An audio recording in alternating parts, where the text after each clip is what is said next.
afternoon and good evening or good morning to everyone. So today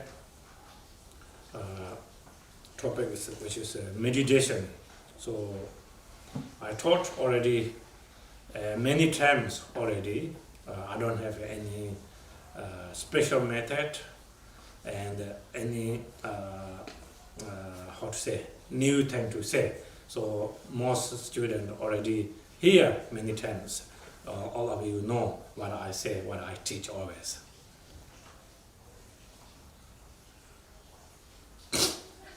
Thì gửi lời chào đến toàn thể tất cả quý vị. Như vậy hôm nay chủ đề đạo sư muốn chia sẻ với tất cả chúng ta đó là về phương pháp hành thiền. Thì về chủ đề này thầy đã dạy rất nhiều rồi trước đây. Chúng ta đã nghe. Hôm nay thầy sẽ hướng dẫn chúng ta thực hành cái kỹ thuật này lại lần nữa. Cũng không có gì mới, nhưng chúng ta cần nghe để có cái phương pháp thực hành.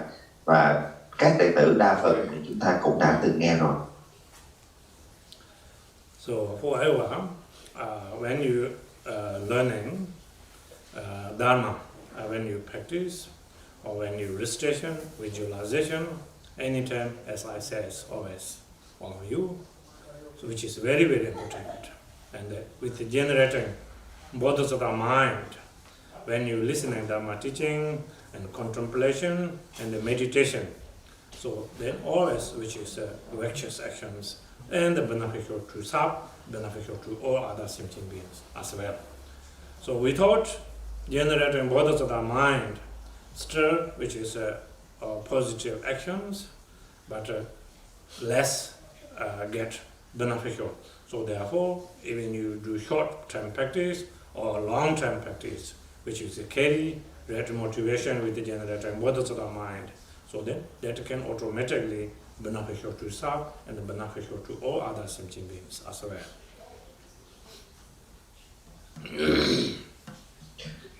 Và một điều quan trọng trước khi chúng ta bắt đầu việc thực hành pháp. Dù rằng là chúng ta thực hành văn tuệ, tư tuệ hay là tu tuệ thì cũng nên hãy luôn luôn nhớ cần có Bồ đề tâm của chúng ta làm động cơ cho việc thực hành, giúp cho cái sự lợi ích của việc thực hành pháp nó sẽ tối đa cho bản thân chúng ta và cho chúng sanh.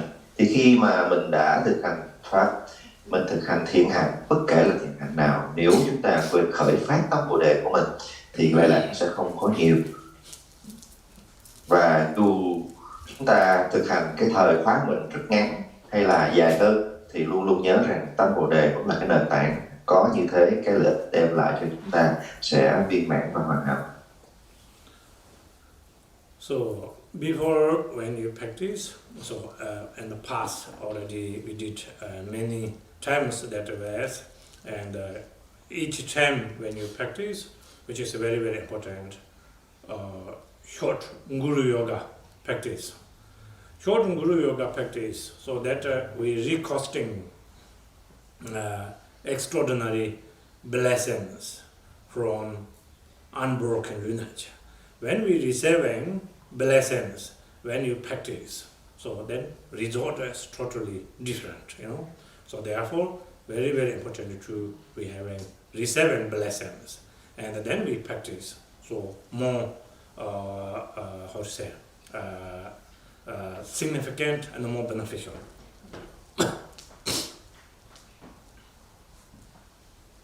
Và thêm một điều nữa là sau khi chúng ta khởi phát tâm Bồ đề rồi, mình nên hành thỉnh lực gia trì thông qua pháp tu Đại Cộng sư Yoga, Guru Yoga, để thỉnh lực gia trì của dòng truyền thừa không gián đoạn. Và khi chúng ta khởi tâm chân thành hướng về các ngài để thỉnh nguồn lực gia trì thì chắc chắn cái kết quả việc thực hành của chúng ta sẽ viên mãn. So when we practice Guru Yoga, so you can for instantly crown of the head, thousand petals lotus, and the flat moon disk, and the Buddha Vajradhara, and also from Dharmakaya Buddha Vajradhara to enter teacher, all the lineage masters, now crown of the head, and fully they are sit, and also guarantee and giving me and the blessing. This blessing can make beneficial to realization essence of the natural mind. So you don't need to think maybe yes or maybe not, you know. So you can think 100% there. So if you are not really familiar, not really clear visualization, no need to worry, because everything in mind, you know. You think already there, it's already exists there, already. Maybe yes, or maybe not. As then also result is which is that way, you know. Why I'm saying this? So Buddha Shakyamuni says, whoever have, which is pure mind, and the Buddha said, Buddha is not just stay one place. Individually you're crowned of the head, or individually in front of you, Buddha always appears. So that means Buddha says, you know, everything is in our mind. So actually that is very very true. We can talk about it later, you know.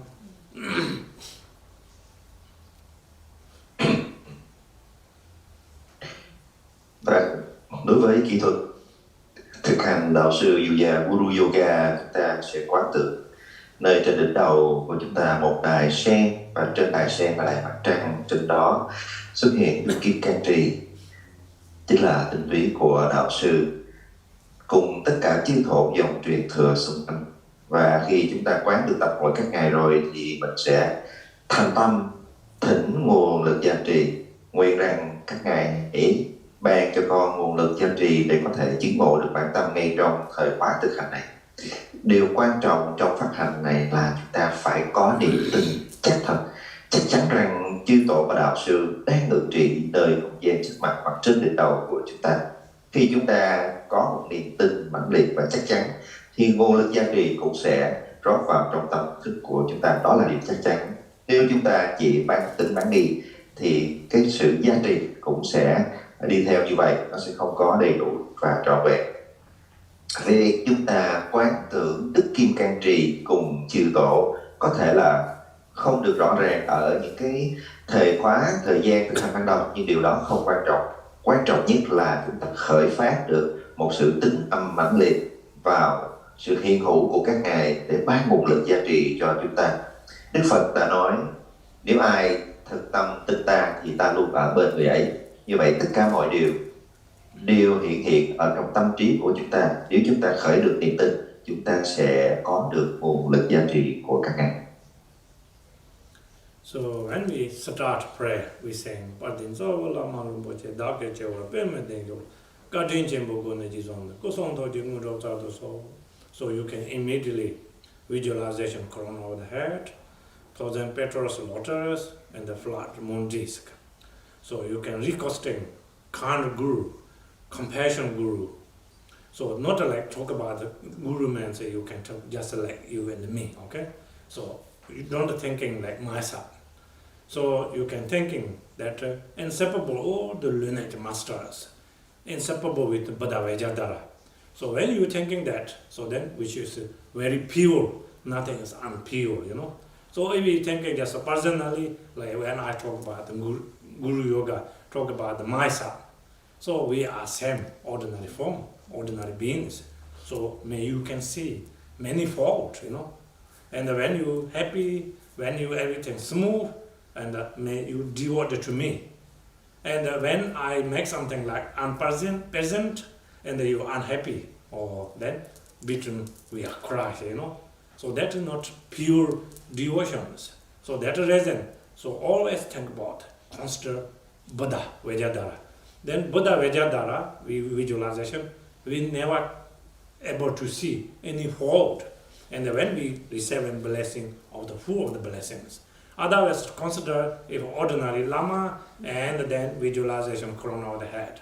So you happy and you can pray. When you unhappy, maybe you complain, you know, and then break some eye also, and then not receive blessings. So therefore, always consider Buddha Vajradhara and the recosting blessings.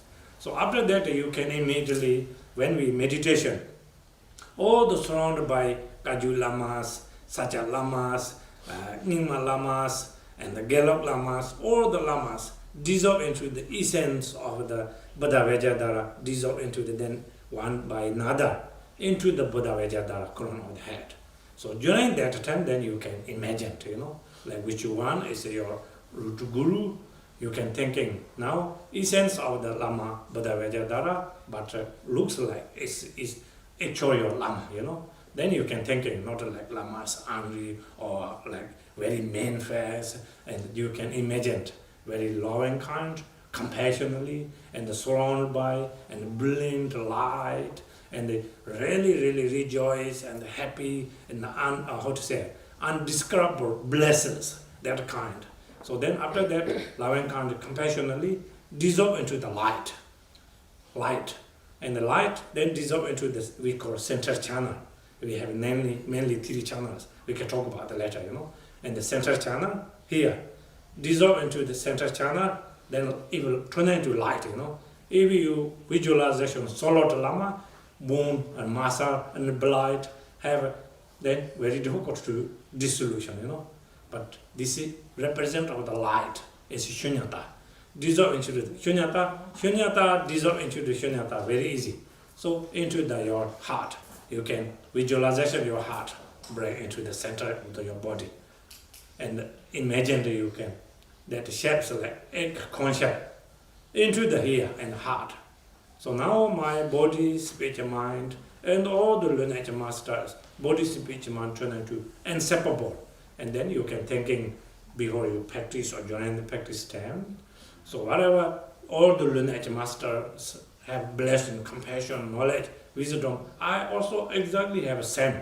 So I also can beneficial liberating to other sentient beings as like that way. So, you know, you can carry that motivation whenever you remember and taking empowerment, and you can receive blessings. So then, with our ordinary body, we turn into extraordinary body.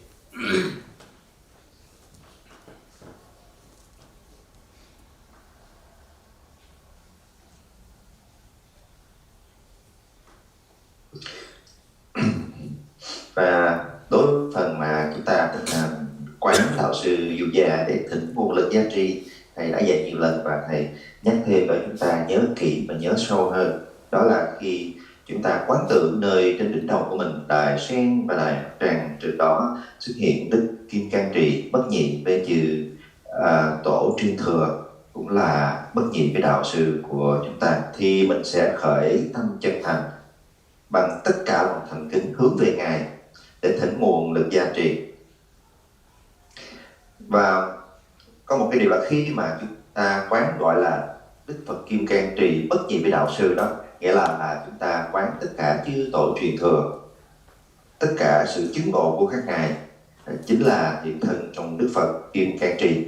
Và nơi Đức Phật Kim Cang Trì chúng ta quán đó chính là đạo sư của chúng ta. Ở chỗ này chúng ta lại thấy rằng chúng ta không nên nhìn đạo sư như là một hình tướng của vị thầy thông thường.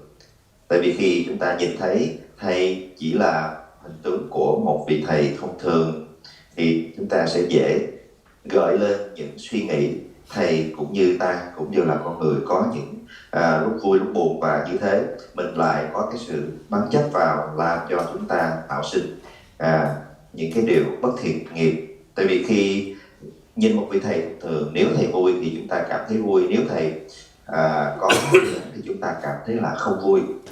Và chính những cái không vui, những cái sân hận, những cái giận dỗi, những cái than phiền, những cái trách móc đó sẽ làm cho chúng ta bị tạo nghiệp. Do vậy ở đoạn này chúng ta cần phải quán rằng tất cả các chư tổ truyền thừa của tất cả các dòng phái trong 4 dòng phái chính, từ Kaju, từ Kiều Long, từ Sanya, từ Nipa, sẽ đồng tan hòa vào nơi Đức Kim Cang Trì. Như vậy Đức Kim Cang Trì chứa được toàn bộ tinh túy giác ngộ của tất cả các ngài, nhưng lại trong hình tướng của đạo sư chúng ta. Nhưng tinh túy của ngài chính là chư Phật Đà Bồ Tát, chính là Đức Kim Cang Trì.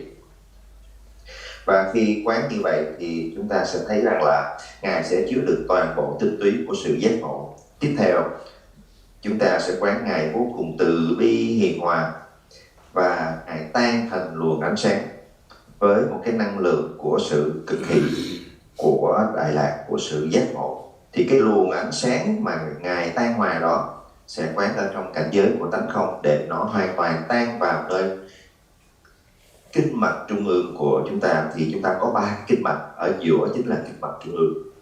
Cái luồng ánh sáng nó tan vào trong cái kinh mạch đó, đi xuống và hoàn toàn hòa quyện vào, chứa tràn ở trong tâm thức của mình như một cái vỏ ốc xà cừ nơi tâm của chúng ta. Khi mà chúng ta quán đến đây thì toàn bộ thân khẩu ý của chúng ta sẽ bất nhị với thân khẩu ý của đạo sư, bất nhị với tất cả chư tổ truyền thừa. Các ngài có được bao nhiêu trí tuệ từ bi, chúng ta có một niềm tin chắc thật chúng ta cũng có được bấy nhiêu từ bi trí tuệ để làm lợi ích cho khắp tất cả chúng sinh. Và mình luôn có được cái niềm tin như vậy, luôn cùng mang cái động cơ tâm nguyện như vậy. Và khi chúng ta có được cái cách thực hành, chúng ta nhớ cách thực hành này, thì trong cái phần chúng ta thực hành đạo sư diệu già hay tất cả những cái thực hành quán đảnh khác, thì chúng ta sẽ biến hóa cái thân tướng, cái thân tâm thông thường của chúng ta trở nên phi thường. So especially when you wake up morning, which is very very important, just wake up and then not walk away. When you have a chance to practice, and especially if you have Shuran altar, if you can practice an altar.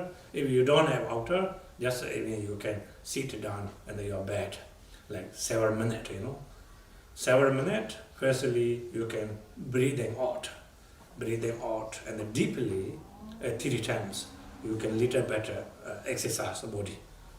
When you exercise, so that can clarify our channel systems.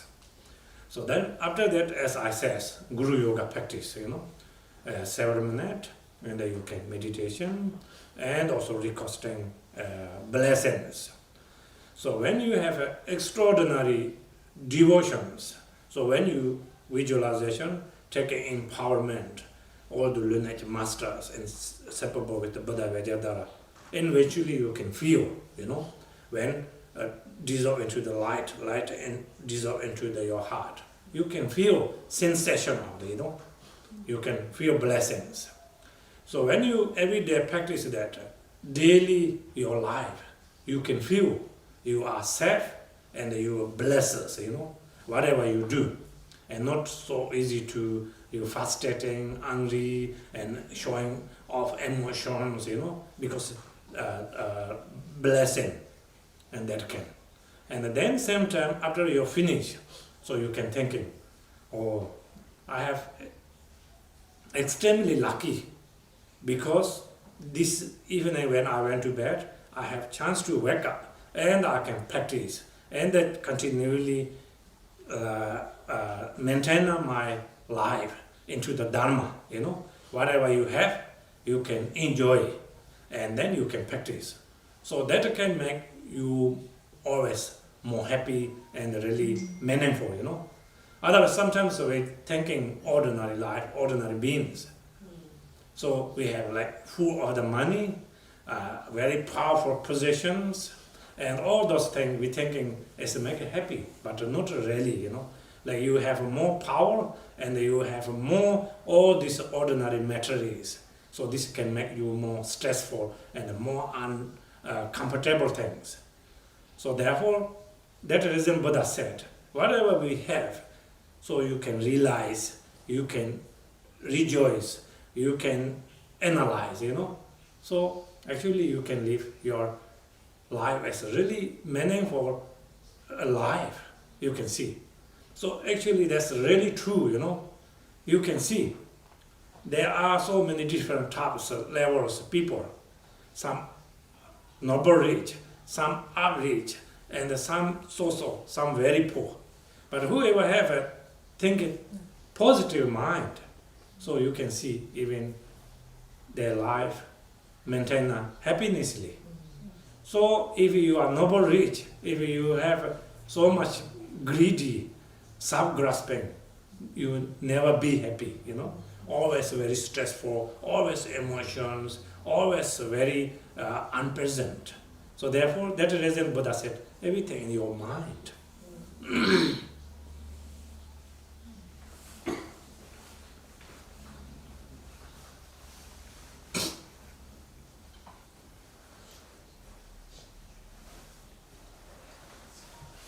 Và đặc biệt là khi buổi sáng đó, thức dậy sáng sớm thì chúng ta đừng quá vội vàng lao xuống để mà chạy nhanh vào trong cái cuộc sống bận rộn hàng ngày. Và buổi sáng sớm lúc vừa thức dậy mình nên dành ít phút cho việc thực hành. Có thể là chúng ta thực hành ngay ở trên cái giường của mình hoặc là nơi phòng thờ, nơi chúng ta thực hành. Đầu tiên vẫn là chúng ta hít vào thở ra để cho không khí nó được đi vào trong cơ thể mình. Thứ hai, chúng ta làm vài cái động tác để mà thư giãn cơ bắp. Và thứ ba là chúng ta ngồi xuống để thực hành đạo sự dịu dàng như những bước thầy đã hướng dẫn chúng ta. Thì khi mà mình thành tâm thực hành, chúng ta sẽ có được cái sự gia trì của các ngài và chúng ta sẽ cảm nhận được cái nguồn lực gia trì đó như là một cái năng lượng tích cực, nó luôn gìn giữ trong tâm của chúng ta. Và thông qua cả ngày, cái tâm của chúng ta nó cảm thấy rất là nhẹ nhàng, nó cảm thấy là được chở che, nó cảm thấy rất là an bình trong suốt cả ngày đó. Nó không có vọng động hay là chạy theo bất kể cái nghịch cảnh bên ngoài quá nhiều. Và khi mình thấy được cái sự lệ lạc như vậy, chúng ta phải khởi nêu cái niềm hoan hỷ là mình đã có được cái cơ hội tuyệt vời để mà gặp được giáo pháp, để mà thực hành giáo pháp. Thì khi chúng ta gặp giáo pháp thực hành, mình thấy được lợi lạc thì mình lại càng ham thích hơn, mình vui hơn, và mình từ cái vui đó mình lại có được cái cơ hội thực hành nhiều hơn nữa. Vì nếu mà chúng ta nhìn rộng ra mình không có pháp thì nhiều khi một đời người cứ mãi chạy đuổi theo những cái vật chất bên ngoài, những cái quyền lực. Vốn dĩ chúng ta nghĩ rằng có được những cái điều ấy sẽ có được thật nhiều hạnh phúc. Tuy nhiên nếu có được những cái điều ấy mà không có sự thực hành thì chắc chắn cuộc sống của chúng ta sẽ cảm thấy rất là căng thẳng thông qua nhiều vấn đề xảy đến với mình. Đức Phật dạy rằng hãy thiểu dục trì túc, hãy ít ham muốn và biết đủ với những cái chúng ta đang có thì tâm chúng ta sẽ có được cái sự an bình nhiều hơn. Dù bất kể là chúng ta đang ở hoàn cảnh nào, chúng ta đã có thật là nhiều tiền bạc, chúng ta đang giàu sang sung sướng, hay là ở một cái hoàn cảnh trung lưu khá giả hoặc là ở trong hoàn cảnh còn nhiều khó khăn. Nhưng chỉ cần chúng ta có được pháp, chúng ta có được tâm hướng về sự thực hành, thì hoàn cảnh nào chúng ta cũng vẫn có được cái sự thăng bằng trong tâm thức, vẫn có được cái sự an bình hỷ lạc trong tâm thức của chúng ta. Okay, yeah, we can practice short Guru Yoga first. Chúng ta thực hành đạo sư Yoga theo sự hướng dẫn của thầy.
So, Guru Yoga is extremely important, okay?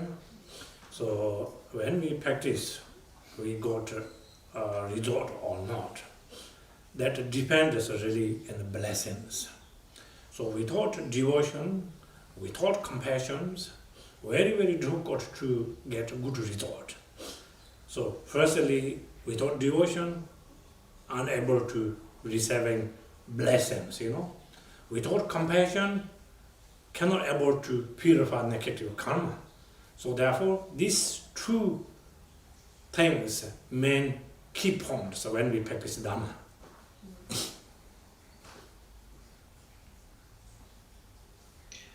Như vậy cái phần mà chúng ta vừa được nghe về thực hành đạo sư dìu dàng là hết sức quan trọng, đặc biệt trong việc thực hành kim cang thừa. Vì khi chúng ta thực hành mà không đón nhận được cái nguồn lực gia trì thì chắc chắn chúng ta sẽ không có được cái kết quả trên bước đường thực hành tâm linh của mình. Và muốn có được cái nguồn lực gia trì thì cần phải có được cái lòng sùng một. Thì như vậy đây là hai điều tối quan trọng ở trong việc thực hành pháp. So when we have extraordinary devotions, how to walk, like for example, I think most our students read 100,000 songs of Milarepa, and also I guess many students already watching Milarepa history movie, you know. So movie is just a movie, but they are followed by 100,000 songs, Milarepa, you know. So when Marpalosa was passed away already long time ago, so then Milarepa escaped mountain to mountain. Well, so when he escaped mountain to mountain, and during that time, he have a long time no food, nothing to eat, even no drink. And then his body is getting weak. Then Milarepa thought, so I give up too much my life, you know. I should look after myself. So when that thought comes, then Milarepa standing up and walk outside the cave. So when he walked outside the cave, thinking, I set up fire, dry wood. So he tried to break inside, grab some timber, and then suddenly comes very strong wind. When strong wind comes, so then Milarepa analyzed. So many years I practiced solitary, silent retreat. Still, I have so much self-grasping, as I'm not good enough, you know. Then wind, he said, if you want to take dry wood, you can take dry wood. And he wearing white cotton, only very thin, like thinner than this. And then also wind blow up. Then he said, if you want to take, also take my white cotton. And then Milarepa very weak, and then he fell down there, Milarepa unconscious. When unconscious, Milarepa wake up. So he's standing there, sit, and then he can see. And before that direction, his teacher, Marpalosa was live that area, at the top of the mountain. And then coming suddenly, very bright claw coming out from mountain sides. So then he missing so much his guru. So he's singing Poha, realization song, you know. He have 62 well-known voice. He's standing there and also singing song. He said, if now my great father Marpalosa live, I immediately go to visit him. And also his consort, Yom Damima, is an emanation of the Vajra Yogini. She is a very kind one and compassionate one. If she's still alive, I wish him to go visit and there. And then he's singing song. So Marpalosa immediately appears in the front of Milarepa. Then Marpalosa asks Milarepa, why are you calling me? What reason? Then Milarepa another singing song, that reason. And then he said, that obstacles, you know.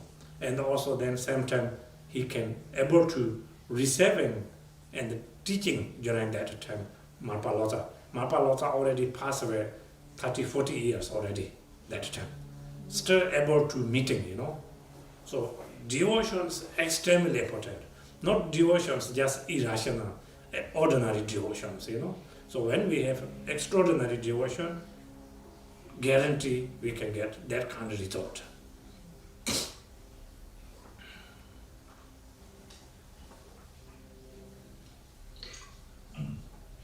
Khi nói đến sự sùng một phi thường thì nó sẽ giúp cho chúng ta có được cái sự giác ngộ trên con đường tu tập. Và nó sẽ hiện hữu như thế nào? chúng ta đã đọc về triết đạo ca Toha của Đức Milarepa. Chúng ta cũng đã xem phim về cuộc đời của Ngài. Phim được thể theo tất cả những cái sự kiện của cuộc đời của Ngài, nhưng cũng không thể nào lột tả hết được cái sự giác ngộ của Đức Milarepa, đặc biệt thông qua việc khởi được lòng sùng một chân thành tha thiết của mình hướng về đạo sư của Ngài, tức là Ngài Mapa, đại dịch giả Mapa. Thì trong kinh nói lại rằng khi Mapa đã tịch diệt, Milarepa Ngài lang thang ở trong các hang động để thực hành thiền định nhập thất giữa những cái ngọn núi tuyết trong nhiều năm. Thì một hôm Ngài nghĩ rằng ta đã thực hành khá lâu rồi, thôi bây giờ mình cũng cần một chút giải lao để lo cho cái thân này. Thế là ý niệm vừa khởi lên, Ngài liền đứng dậy khỏi đệm thiền và đi ra ngoài cửa hang, định rằng sẽ đi nhặt một ít cành củi để mà nhóm lửa nấu trà. Nhiều năm nhập trong hang, trên người Ngài không còn quần áo, chỉ còn một tấm vải che thân. Thì khi vừa đi ra đến cửa hang, bỗng nhiên một cơn gió mạnh nổi lên và thổi văng đi tấm vải duy nhất còn lại ở trên thân thể của Ngài. Thì như một phản xạ, ngay lập tức Ngài giơ tay tính với chụp lại tấm vải. Ngay tại chỗ ấy, Ngài thấy rằng mặc dù ta đã thực hành thật nhiều năm, vậy mà bây giờ còn một cái ít vật chất tấm vải đó mà ta cũng cố gắng để mà níu giữ lại. Thì vừa suy nghĩ như vậy xong thì Ngài quá mệt và Ngài ngất xỉu. Thì khi Ngài xỉu như vậy, tự nhiên trong lòng Ngài khởi lên một nỗi nhớ vô cùng da diết hướng về thầy của mình, tức là Ngài Milarepa. Và Ngài nghĩ rằng nếu thầy của ta như một vị Phật còn sống, nếu sư mẫu của ta như là một hiện thân của Đức Vajrayogini còn sống, chắc chắn ta sẽ đến thăm thầy và sư mẫu của ta. Ngài hướng về nơi không gian trước đây Ngài Mapa và sư mẫu từng sống, chắp tay lại để mà đọc bài chứng đạo ca, nói lên nỗi lòng của mình. Thì ngay lập tức nơi không gian ấy xuất hiện trên bầu trời đám mây và Ngài Mapa thể hiện ngay trước mặt của Milarepa và đã ban cho Ngài một bài pháp nhũ. Như vậy rõ ràng là khi Mapa đã tịch diệt nhiều chục năm, nhưng với lòng sùng mộ chân thành thì Đức Milarepa vẫn có thể gặp được linh kiến của đạo sư của mình. Và điều đó chỉ có thể xảy ra khi Ngài có được một cái lòng sùng mộ chân thành. Do vậy đó là cái cách thức mà chúng ta cần phải khởi phát để có được cái sự chân thành ở trong lòng sùng mộ của chúng ta hướng về đạo sư của mình, hướng về Tam Bảo. So that part, when we have extraordinary devotions, so that kind we can get result. So secondly, compassion, I think already know many students. Like for example, Asanga story, Asanga is a great scholar in Tibet Buddhism, coming from India. So when he was a first time practicer Buddha Mettaya, first 2 years, then second 2 years, after that also 7 years. And he practiced very diligently. And at that time, not much raising up compassions. And he gave up many times, coming out. And he can see Buddha Mettaya, but cannot able to recognize Buddha Mettaya. First he see old lady and putting in the river and the bird feather, wrapping in the mountain, want to make small. That was also emanation of the Buddha Mettaya. But because obscuration can cover, not develop compassion, cannot recognize. And the second one, old man, when he gave up, coming out, and the old man also sending, and the very big piece, metal beam, he want to make sewing mirror. That also Buddha Mettaya, but he cannot recognize because obscuration can cover. Then he regret, go back again. Then third time, so again he give up and also coming out. And far away, he can see one dog like lower part totally damaged and dead, and the rotting, and all the worms moving in the body, and the very smelling, so much suffering, and the top part still alive, angry and barking. When Asanga can see that, extraordinary compassion rising up, like how I can able to help this suffering, Then he thinking, if I using my finger, move out all the worms, I hurting worms, not good, Then which solution is better? Then Asanga think. I think best solutions using my tongue to wipe out all the worms. That kind of extraordinary compassion rising up. So when Asanga close eye and bow down and then try to wiping dog's body that all the worms, but not a dog that is a Buddha Maitreya, Then Buddha Maitreya immediately appears in front of Asanga. So then Asanga thought, what happened? I practiced many years, cannot see until now. Then Buddha Maitreya taught Asanga, because you practice very diligently, but you are not generating bodhisattva mind, not develop compassion, and then obscuration can cover everything. You cannot able to see me until now. So today you raising up extraordinary compassions, so that can purify past, present, future, all your negative karma result. So that reason you can see me face to face. So then, if you don't believe, so now I can stay in your right shoulder. You can walk this village. You can ask everyone anything in my shoulder. So then Asanga walk around in that village. So Asanga ask everyone anything in my shoulder. Then one very old lady saying, you carry that dog's body in your shoulder. Only one. She have less negative karma, only see. Rest of the no one can see. Because obscuration can that much cover, When for instantly comes compassion to anyone who ever need, like difficult situation, so that can completely purify negative karma. Compassion and the devotions extremely important when we practice. Without this true, then like no eye, we cannot see all the beautiful things.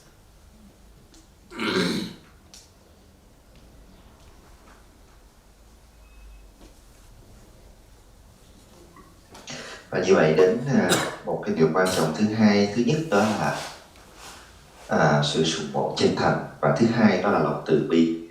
Chúng ta cần phải khởi phát lòng từ bi để làm cho cái kết quả nó được hiện hữu trong pháp hành của mình.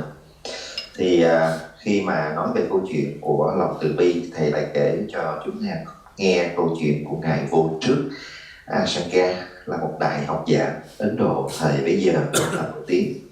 Thì ngài phát nguyện để thực hành cái pháp tu của Đức Phật Di Lặc, và trong suốt 12 năm nhập tịch để mà thực hành thì có nhiều điều xảy ra. Đó là sau 3 năm đầu tiên liên tục thực hành không gián đoạn, tuy nhiên ngài cũng không có chút kết quả nào, thì quá nản lòng, ngài lại rời bỏ thất và đi xuống núi.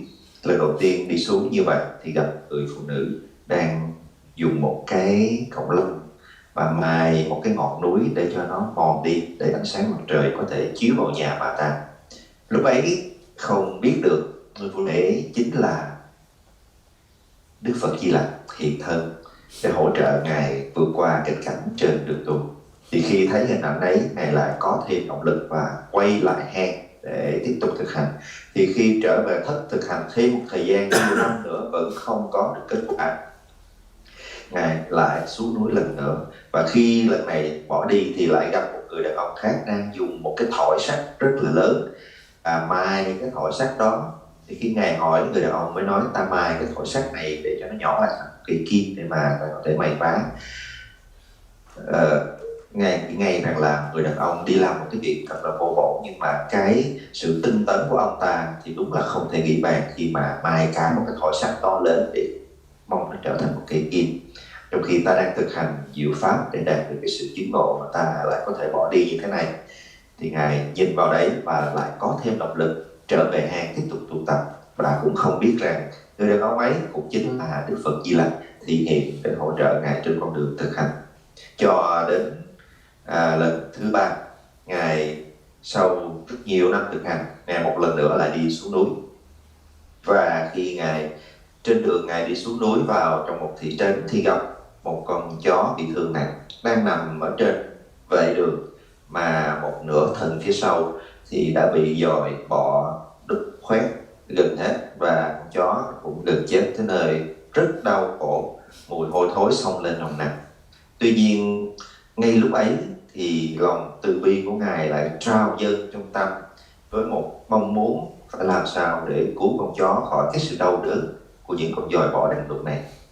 Nhưng nếu ta lấy tay mà bắt chúng ra, có thể làm chết những con dòi nhỏ bé ấy.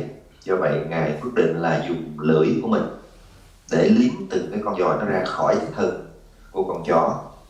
Thì với lòng từ bi ngập tràn, Ngài le lưỡi cúi xuống, thì lúc Ngài liếm thì không phải vào những con dòi mà liếm xuống đất. Thì ngay lập tức lúc ấy Đức Phật Di Lặc xuất hiện nơi ngay trước mặt Ngài.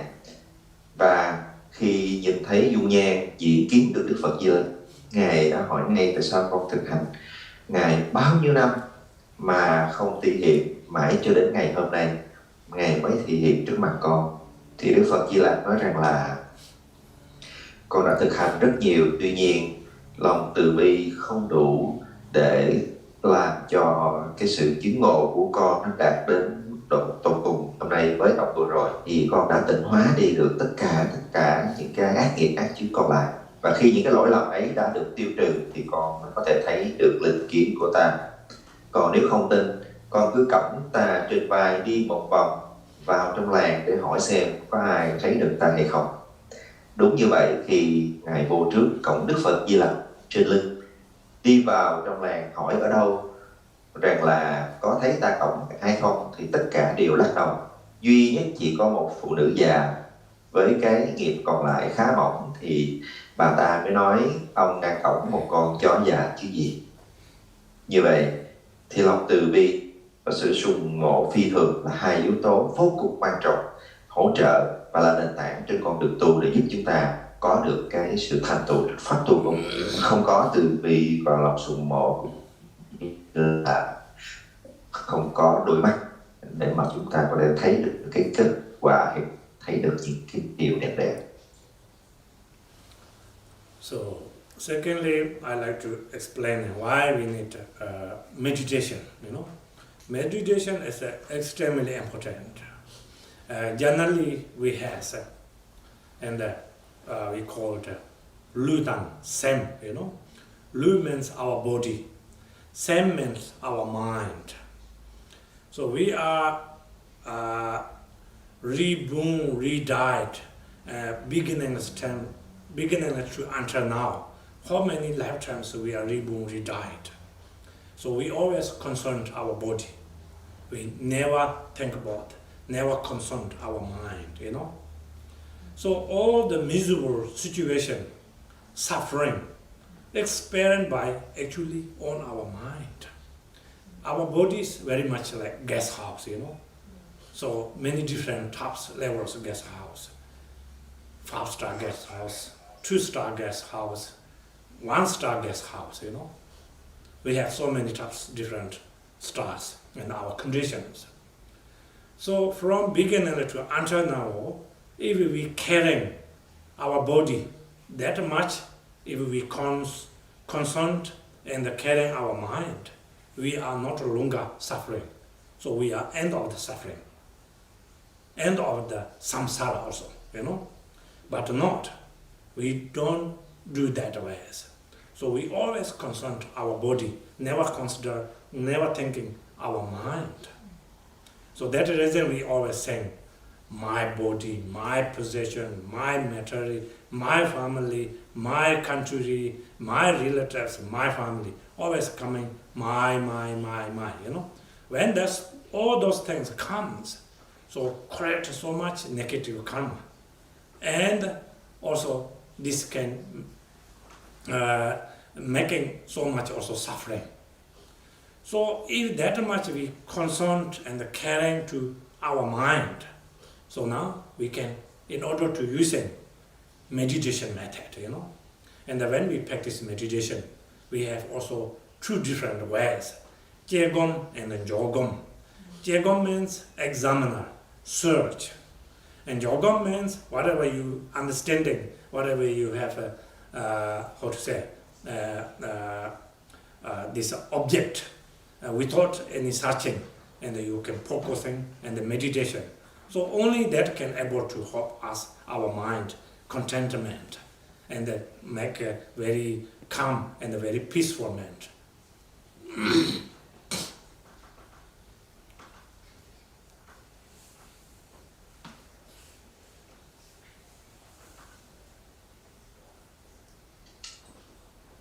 Và qua câu chuyện đấy thì chúng ta hiểu được cái sự quan trọng của cái tâm từ bi nó như thế nào đối với những người thực hành giáo pháp.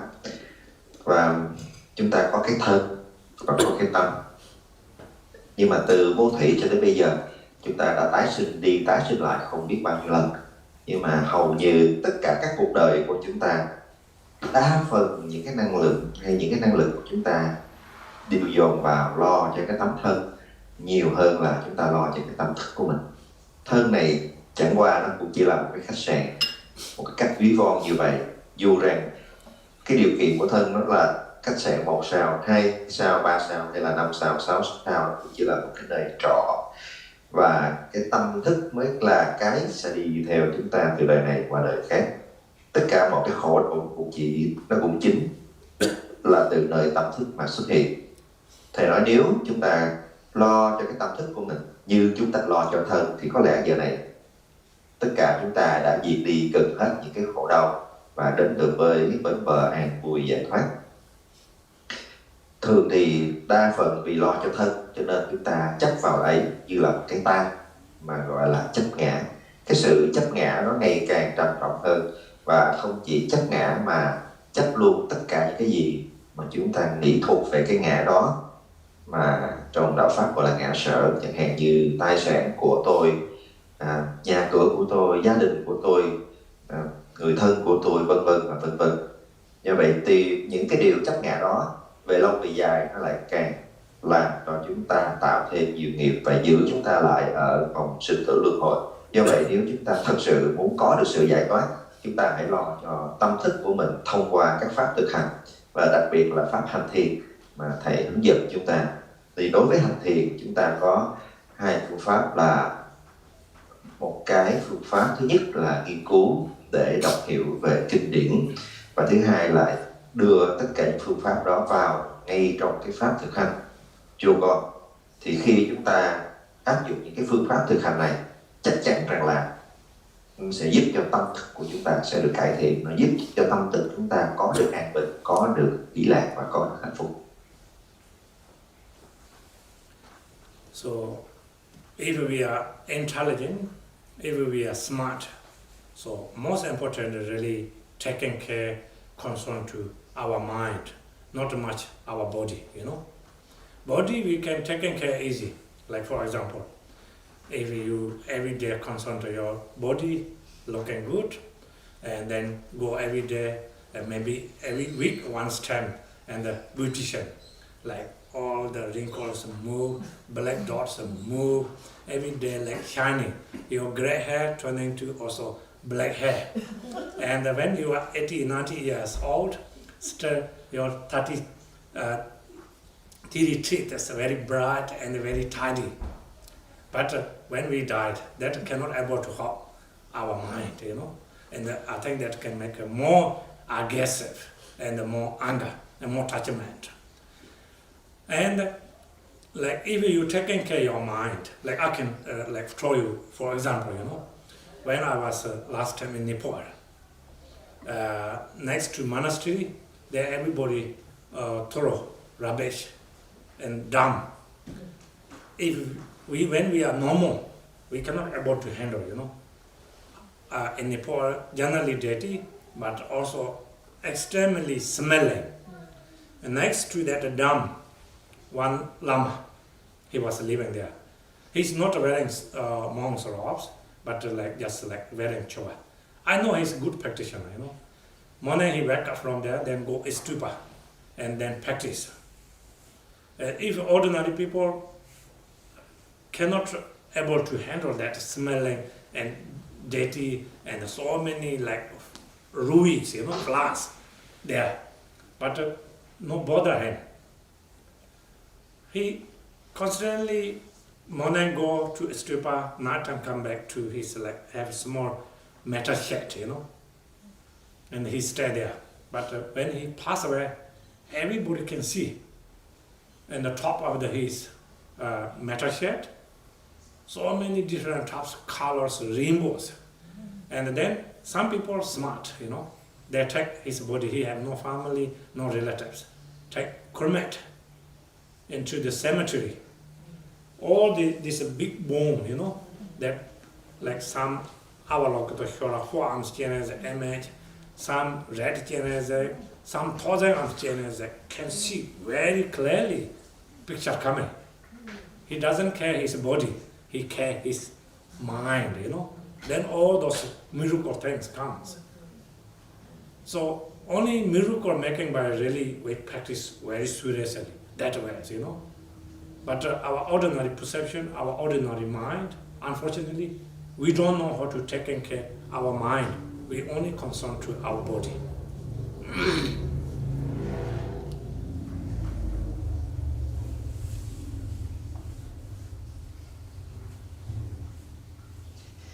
Nếu mà chúng ta nghĩ rằng là mình thông minh, mình có hiểu biết, thì cái điều chúng ta cần phải làm để thể hiện điều đó chính là hãy dành thời gian và năng lực lo cho cái tâm thức của chúng ta, chứ không phải là cái thân của mình. Thầy thấy có nhiều vị một tuần nhiều khi dành tới 2-3 lần để mà đi spa làm đẹp cho cái thân, làm cho cái thân nó càng ngày càng đẹp ra, nó trẻ hóa ra. Những cái điều đó mà khi vô thường nó xảy đến rồi thì nó không có cái hữu ích gì hết. Nhiều khi nó lại làm cho chúng ta càng ngày bám chấp còn nặng nề hơn vào cái thân giả tạm ấy. Thì thầy kể câu chuyện ở Nepal, gần tu viện của ngài có một cái mảnh đất trống. Thì hễ mà ở Nepal có cái mảnh đất nào trống mà không có rào đó thì thường là dân ở xung quanh đó nó coi như mặc định là một cái bãi rác, và tất cả những cái gì dơ bẩn ủ uế nó đều vứt đầy ở đó. Tuy nhiên ở trong đó thì có một cái chòi bằng tôn rất là nóng nực. Thì ở đó có một vị thầy không mặc áo tu, nhưng thầy biết ông ấy là một người tu hành cực kỳ tinh tấn, sống ở đó. Thì khi vị đó sống ban ngày là vị đi đến bảo tháp để mà thực hành, rồi ban đêm lại về thực hành ở nơi cái chòi lá giữa một cái bãi rác mà hết sức là dơ bẩn, đầy ruồi nhạt như vậy, mà ngài ấy vẫn ở nhiều năm để mà thực hành. Rồi đến lúc ngài tịch đi, ngài mất đi, thì nơi trên cái chòi của ngài ở hiện ra rực rỡ hào quang sáng rỡ, và người ta đem xác của ngài đi thiêu. Thì nơi cái phần tro cốt còn lại, những cái xá lợi đó hình Đức Quan Thế Âm, tứ thủ và Bồ Tô hiện ra rất rõ ràng nơi cái xá lợi mà ngài đã để lại. Thì cái câu chuyện đó là một câu chuyện thật, để thấy rằng cả cuộc đời ngài chẳng có hề quan tâm gì đến cái thân của mình, và toàn bộ thời gian ngài chỉ lo cho cái sự phát triển tâm linh của mình. Và cái kết quả rằng là chỉ một thời gian ngắn ngủi của đời người mà ngài đã đạt được quan vị của sự giác ngộ trong tu tập. Nó khác hoàn toàn với cái cách thức mà chúng ta đang sống hiện nay, là thường chỉ có dành thời gian để lo cho cái thân của chúng ta mà thôi. So don't misunderstand it, okay? When we practice Dharma, we need to give up our body, not like this. Of course, we're taking care of our health, which is very, very important. And our mind and our body not together, so then also no chance to practice Dharma, you know? So unless you are already enlightened, but that's not. So we can choose live in the same, our mind and our body, so we can more focusing in our mind. So when we practice in that way, so we can many different methods. There are meditation method we can able to use, and then we can analyze or realization essence of the natural mind.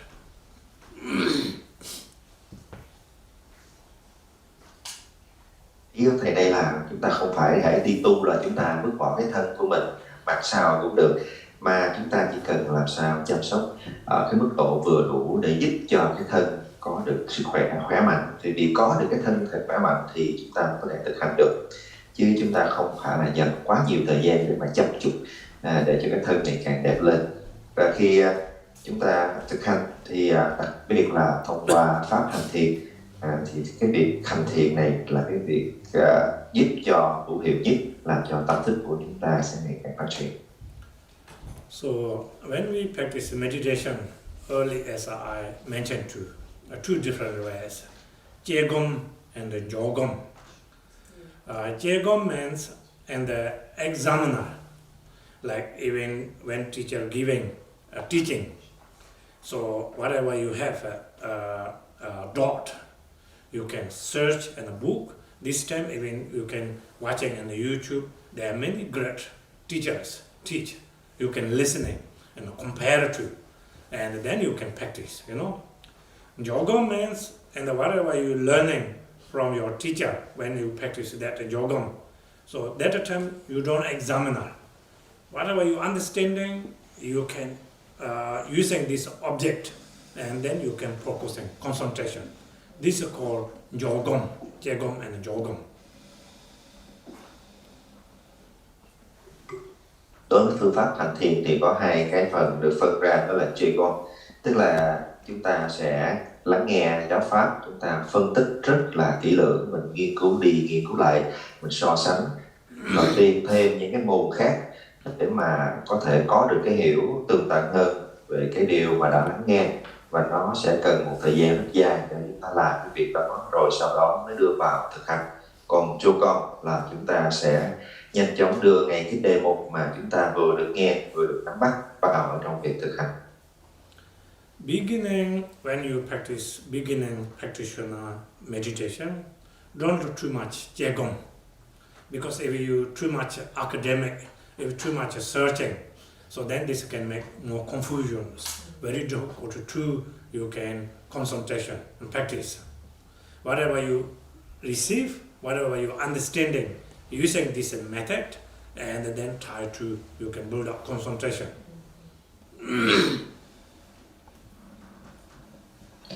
Ở giai đoạn đầu khi thực hành chuyển định tâm thì chúng ta đừng quá đi theo hướng Jegom, tức là cái hướng mà cứ phân tích rồi nghiên cứu, rồi phân tích rồi nghiên cứu rồi so sánh như vậy, nó sẽ mất khá nhiều thời gian.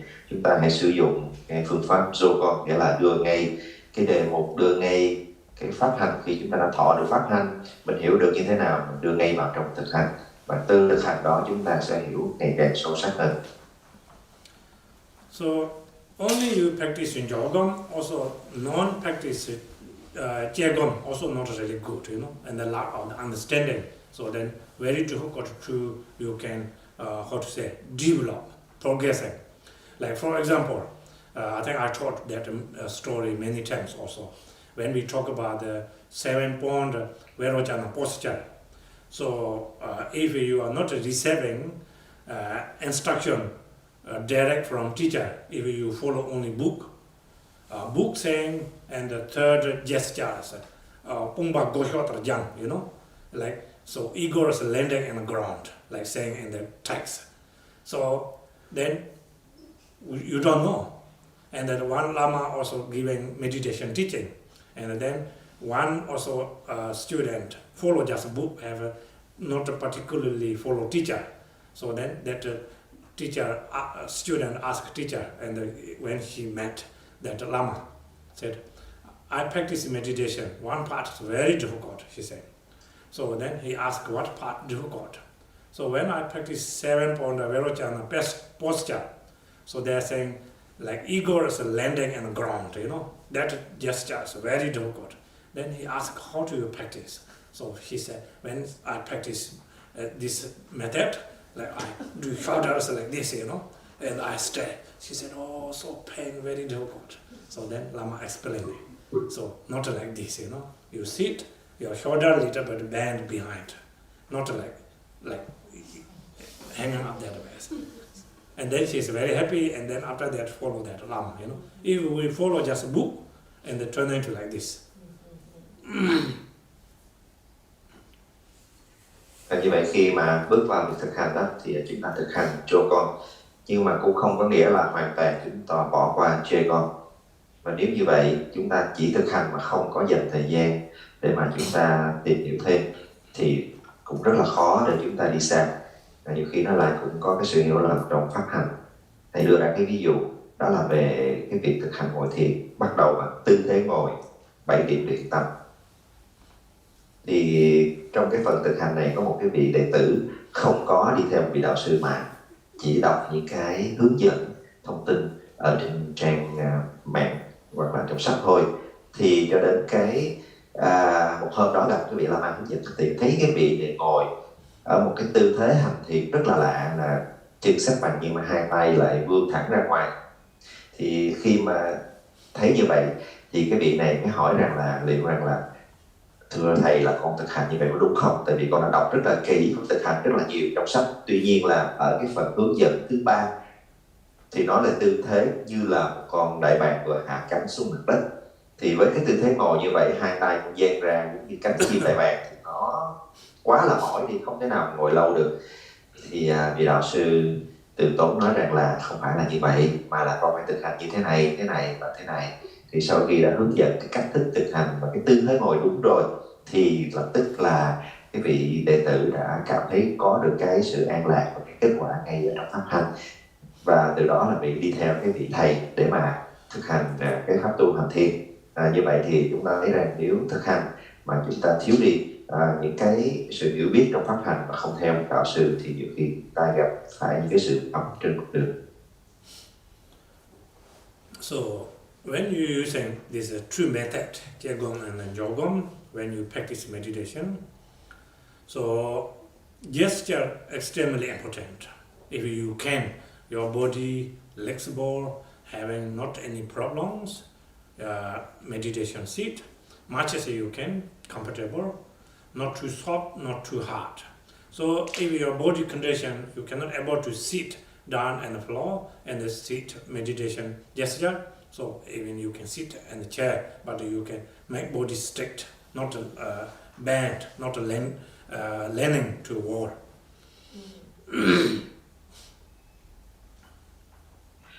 Khi mà nói đến các tư thế trong việc hành thiền thì đây là phần vô cùng quan trọng cho bất kỳ cái pháp hành thiền nào, đặc biệt là cái tư thế. Thì nếu mà cơ thể chúng ta đủ cái mức độ dẻo dai cho phép chúng ta ngồi xuống để thiền thì sẽ rất là tốt. Còn nếu không thì buộc chúng ta phải ngồi trên ghế hay là nơi nào cao đó thì chúng ta vẫn có thể hành thiền. Nhưng mà cố gắng là bất kỳ tư thế nào cũng cần phải giữ cho thân thể có được cái sự cân bằng ổn định và giữ cho cái lưng chúng ta được thẳng. So now you remember we have a body and mind, body and the wind, you know, all very strongly connected together. So that reason gesture is extremely important. Vì chúng ta biết rằng là trong thân thể chúng ta có kinh mạch và có những cái năng lực chảy trong đó.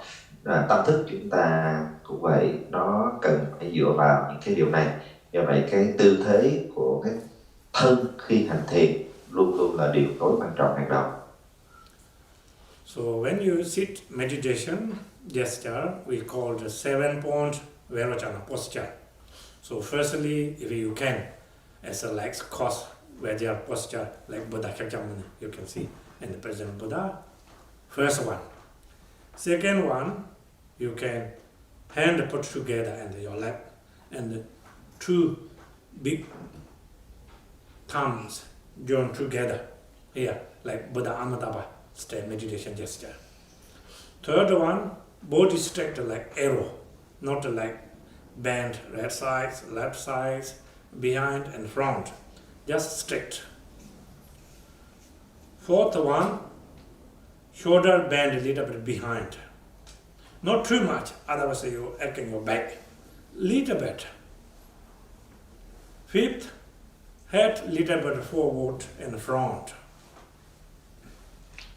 Sixth, eye and mouth not complete close, little bit open, And eyes, top of the nostril about 4 inch here, open a little bit, not deeply and not complete close. 7th, tongue is touching and the roof here, like this. Yeah, this is called 7-point Vajrayana posture, you know. Each also have a technique and also method and benefit. I will explain a little. Thì tư thế mà thầy đề cập ở đây chính là tư thế 7 điểm tỳ lô giá na với 7 điểm được hướng dẫn hết sức lệch và bắt chéo hai chân như hình của Đức Thế Tôn ở phía sau lưng đạo sư.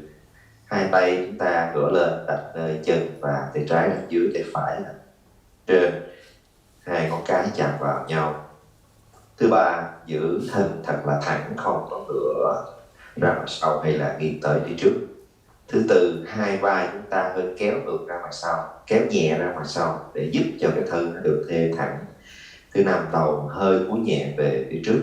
Thứ sáu, mắt nhắm hờ, không mở cũng không đóng, nhắm hờ nhìn xuống cách mũi khoảng 4 inch về phía hơi xéo xuống dưới. Và thứ bảy, đó là cái phần lưỡi của chúng ta sẽ uốn lên để chạm tới cái góc của cái hàm trên và cái góc của răng trên.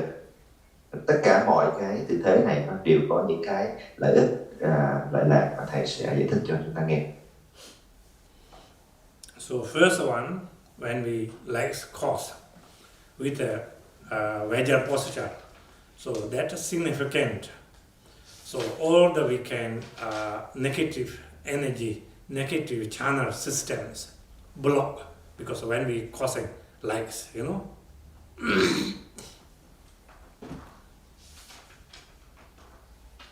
Đầu tiên đó là khi hai chân chúng ta có thể bắt chéo lại với nhau, khóa hai chân lại thì nó cũng có ý nghĩa là nó sẽ khóa lại những cái nguồn năng lực và kinh mạch tiêu cực.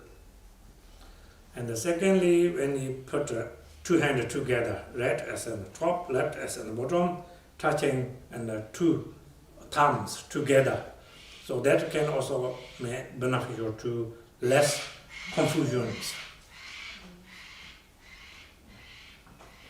Hai tay chúng ta đặt ở lên trên chân, ngửa lòng bàn tay trái ở dưới, tay phải đặt lên lòng bàn tay trái và hai ngón tay cái chạm vào nhau. Điều này giúp cho chúng ta cũng giảm trừ đi những cái sự mê mờ ở trong tâm thức. Third one, our body straight. So when we make a body straight, so we have generally our body 73 different channels, and then mainly we call 3 channels. Zawama and the blue one touching to top of the roof. Roma here, red, and the Jangma is white, and the 3 channels. And the making strict. When 3 channels strict, this all the wind circulation, everything which is circulating very smoothly. So that reason very important to body strict.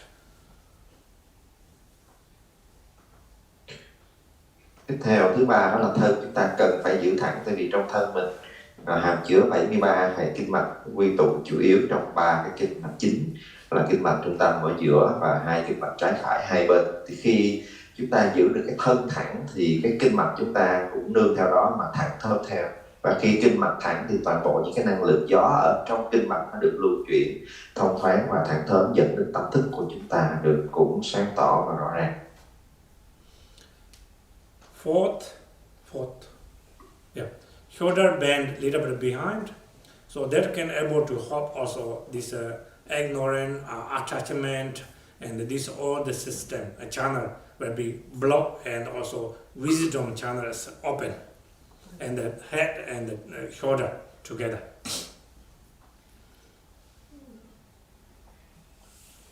Tiếp theo, thế thứ tư là hai vai của chúng ta hơi mở nhẹ về phía sau. Tư thế này nó giúp cho cái thân mình hỗ trợ được thẳng thớm hơn giữa cái phần thân và đầu của mình, đồng thời nó cũng mở được cái kinh mạch trí tuệ để phát triển. So now 6th gesture, eye and mouth not complete close. a little bit open. If we close complete, so you can see easy to fall down sleep, and sometimes whoever have really ignorant, and then meditation is very much turned into sleeping pill, and then start meditation, start also snoring, if you open too much your mouth, then also you landing in the wall, sleep. Maybe also fly coming into your mouth.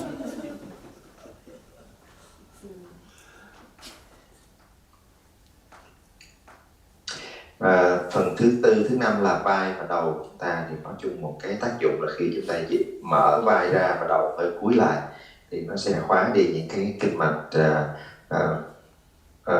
mê lập và mở ra những cái kinh mạch của trí tuệ. Còn đối với cái tư thế thứ 6, mắt và miệng chúng ta khép hờ, là tại vì nếu mắt mà nhắm nghiền đó rất là dễ buồn ngủ, rất là dễ dẫn đến hôn trầm trong cái thời khóa thực hành thiền của mình. Còn miệng mà cứ há họng ra như vậy, ngửa ra ngoài sau, khi ruột nó bay vào trong cũng không có thực hành được. In US, no problem, no many rules. In Australia, Vietnam need very careful. If you open mouth and the sleeping fly coming into your mouth, then if you are non-vegetarian, you turn into eating meat. Thầy nói đùa ở Mỹ ít ruồi chứ Việt Nam với Úc mà mở ra quá ruồi nó bay vào đó, rồi lúc đó hết ăn chay, thành ra đút con ruồi lại mạnh rồi. In US, less ruồi but have very big They have no one. rules. Yeah. Just joking that, So when you are not open complete, little bit open, so that represents of the wisdoms, If we complete close eye and mouth, and then turning to, which is darkness, so then very difficult also meditation, And sometimes even so many distractions, so you can little while close, and then you more focusing, easy to concentration, you can open. And then 7th gesture, tongue is touching in the roof, And that you can also control less coming, slur, Sometimes if you don't know, sometimes I can hear in the meditation, like go, When you tongue touching top of the roof, less that distractions. Vụ ruồi nhạc là thầy nói đùa chơi thôi nhé. Còn khi mà mắt và miệng chúng ta khép hờ như vậy đó là chúng ta tránh cái gọi là đóng chặt. Thì khi mà nhắm chặt lại tức là sự tăm tối, khi chúng ta mở ra để có ánh sáng, chúng ta chỉ mở khép hờ thôi để chúng ta có được cái biểu tượng của trí tuệ. Tuy nhiên rằng là có những lúc mà bị tán tâm nhiều quá, nhiều khi chúng ta cũng cần nhắm mắt lại một chút, nhắm mắt lại cho giảm bớt cái sự tán tâm ảnh hưởng từ bên ngoài, rồi chúng ta lại tiếp tục mở con mắt khép hờ ra để tập trung vào trong cái đề mục hành thiền của mình. Đối với thứ 7 cái tư thế về lưỡi mà cong lên để chạm vào góc trên giữa cái hàm và cái góc răng đó, thì điều này nó giúp cho cái giảm thiểu sự bài tiết nước, để cho cái việc hành thiền mình nó không có bị gián đoạn. Tại vì nhiều khi chúng ta ngồi trong một cái khóa hành thiền cứ phải nuốt nước bọt cũng ảnh hưởng đến bạn đồng tu của mình nữa. So after when we understanding this is 7-point Vairochana gesture, so this is when we practice meditation, we need to practice that way, okay? So after that meditation, many different methods, many different ways we can able to practice. So mainly, which is very, very important, we call Tremba and the Hiyin, Tremba means mindfulness. Hiyin means awareness. So these main key points when we practice, If you don't have Tremba, mindfulness, you cannot able to practice meditation. We never analyze, never realize whatever we make mistakes, So we're using mindfulness, first one. Mindfulness, how we can use?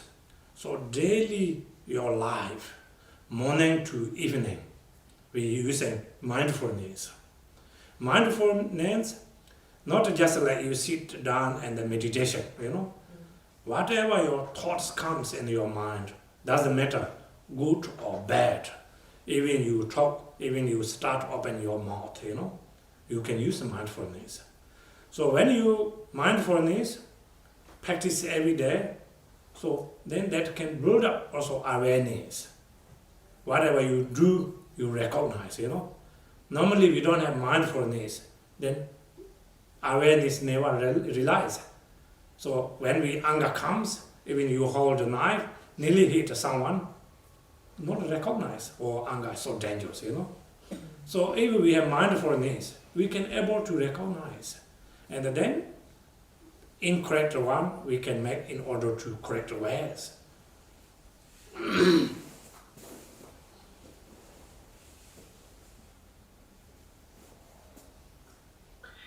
Và trong pháp hành thiền thì có rất là nhiều phương pháp, nhưng mà cái nền tảng của nó vẫn là chúng ta cần phải xây dựng cho được Chemba, tức là chánh niệm, và Sijin là tỉnh giác. Thì nếu mà chúng ta không có chánh niệm thì hầu như là không có cái sự thành tiền. Và cái cách mà chúng ta xây dựng cái chánh niệm nó như thế nào? Đó là từ sáng đến chiều chúng ta phải luôn tìm cách huân tập cái chánh niệm của mình để nó ngày càng phát triển hơn. Đó là hãy cứ mỗi lần chúng ta có được cái niệm khởi lên ở trong tâm thức của mình, bất kể là niệm gì, mình cần phải nhận ra, mình nhận diện được cái niệm đó là chúng ta đã có chánh niệm. Cái niệm có thể là sân niệm, có thể là suy niệm hay gì đó, mà nó khởi lên là chúng ta phải nhận diện ra. Thì khi chúng ta càng tập, càng nhìn vào trong tâm thức của mình, thì cái chánh niệm của chúng ta nó sẽ ngày càng phát triển, và từ đó cái tỉnh giác chúng ta cũng sẽ ngày càng mạnh mẽ hơn.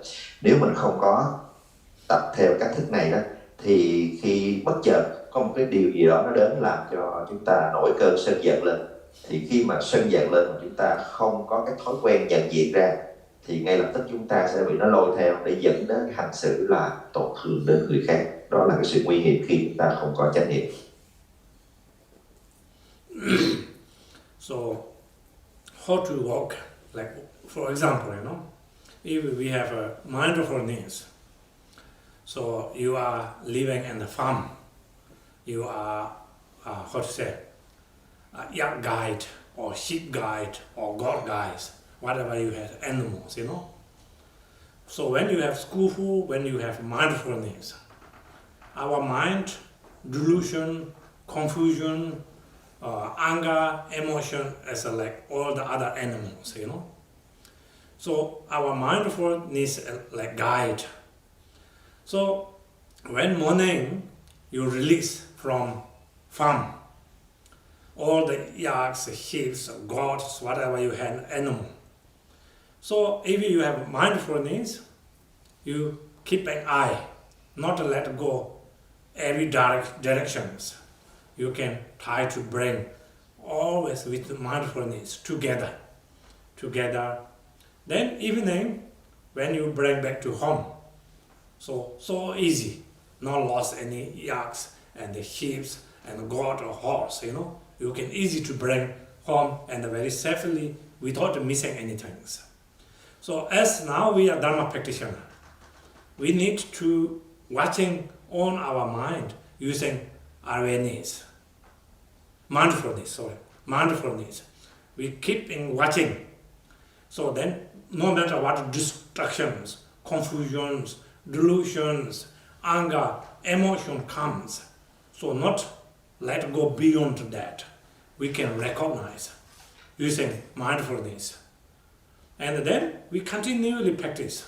So that reason, many great practitioners, when they are final destination, no need to worry, you can see, when they are after pass away breathing, and they stay meditation stage.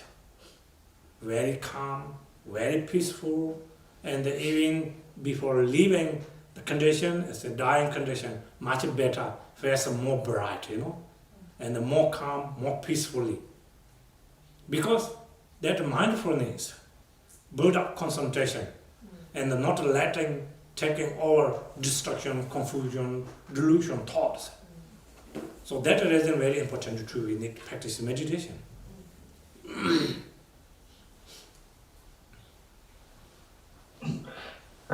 cái hình tượng ví dụ về cái niệm tưởng nó khởi lên trong tâm thức của chúng ta và chánh niệm để mà có thể nhận diện ra chúng. Đó là chúng ta cứ tưởng tượng trong cái trang trại, thật là những cái con súc vật ấy cứ xem nó như là những cái niệm tưởng nó khởi lên, còn cái người mà ăn dắt những cái loài đó là cái sự chánh niệm. Thì buổi sáng người chăn gia cầm mở cửa chuồng cho những cái con cừu và con dê, con bò nó chạy hết ra ngoài đồng đi ăn. Nhưng mà nếu một cái người chăn cừu có kỹ thuật thì họ sẽ biết được rằng, có kinh nghiệm thì họ sẽ thấy được rằng là cái loài nào sẽ ăn ở cái góc nào, ăn ở đâu và như thế nào, để khi chiều về chỉ cần họ đi đến, họ lùa đúng cái chỗ đó là tất cả những cái con thú nó ngay lập tức nó lại đi theo cái sự lùa dắt đó đi về trong chuồng một cách gọn gàng. Còn nếu không có chánh niệm, tức là cái người chăn dắt không có kỹ thuật, thì họ thả ra những cái con thú nó chạy lung tung rồi không biết cách chi mà không nhớ được để làm sao có thể lùa cả cái đàn đó trở về lại chuồng chuồng. Thì cũng vậy, nếu chúng ta có thực hành, có kỹ thuật, có kinh nghiệm, chúng ta sẽ thấy rằng là niệm tướng nó khởi lên rất là vô chừng và mọi lúc mọi nơi. Nhưng nếu chúng ta quán chiếu, nhận diện một cách rõ ràng thì chúng ta sẽ không để nó dẫn dắt chúng ta đi xa, mà mình có thể kiểm soát được nó. Mỗi một ngày chúng ta hãy thực hành quán chiếu tâm thức mình, bất kể là cái niệm khởi lên ở trong tâm mình, nó là tham, sân, si, ganh tị,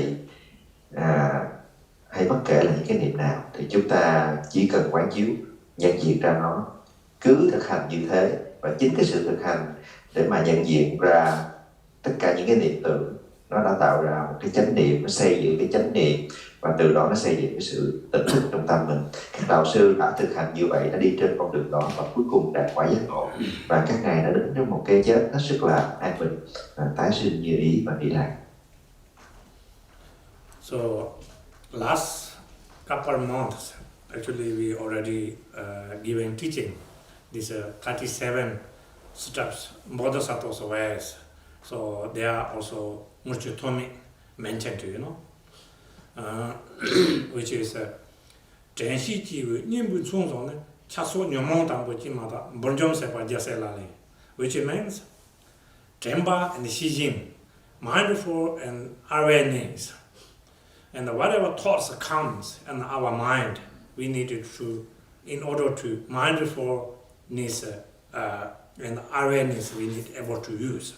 Like that is an example, like, you know, mindful and awareness.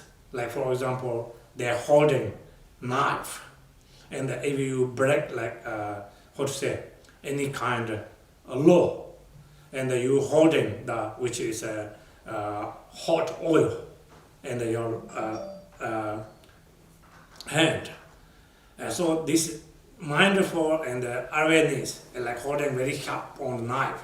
Say, from here to walking to in front door, you walking there, if you dropped one oil on the ground and cutting, chop your head, you know.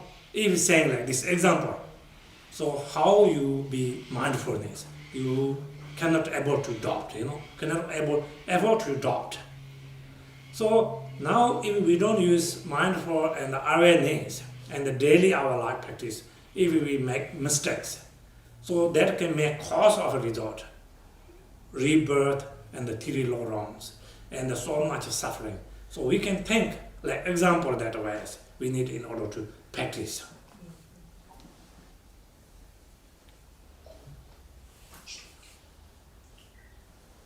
Trong những tháng trước thì chúng ta đã được nghe giảng về 37 pháp hành Bồ Tát của Ngài Một Trúc Thúc Ê.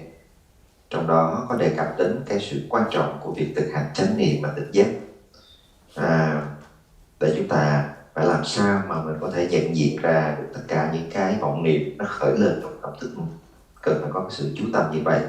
Thì cái sự chú tâm chánh niệm tỉnh giác đã được thực hành quan trọng như thế nào? Thì các ngài đưa ra hình ảnh của một người bưng một bát dầu đầy, sóng sánh và phải đi một quãng đường rất xa. Tuy nhiên sau lưng là có đao phủ đi theo. Nếu chỉ cần một giọt dầu ở trong cái chén đầy sóng sánh mà rớt ra ngoài, lập tức bị chém đầu.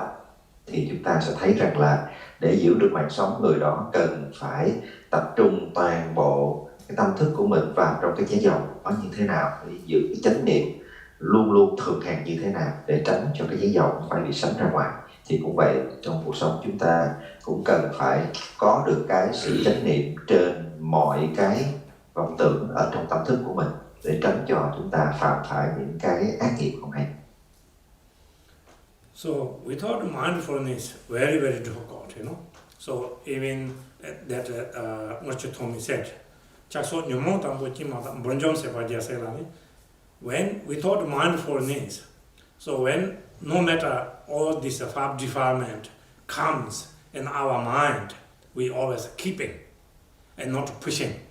So if we have mindfulness, so here have a nail, even nail coming up, sharp point, if we hit hammer, nail will be hardened under the inside tree, you know.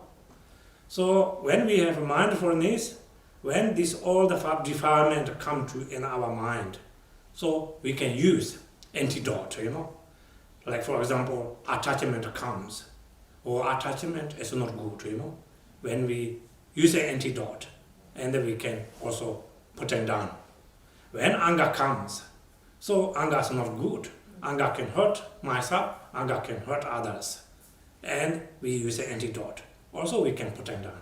That way we can able to practice. So when we practice mindfulness, then whatever we have a fault, so this can awareness can realize, you know, we can see. Otherwise, we never realize, you know, we thinking always, oh, I'm very pure, I'm such a kind person, I'm really nice, I'm loyal to everybody. We always thinking like we are crystal ball, we always rapping, and we harden as like all the poisons is and the poisons snakes we are turning to, harden everything, you know. And when we using these two things, mindful and awareness, so we can, in order to slowly reduce whatever we have a fault, so awareness can realize.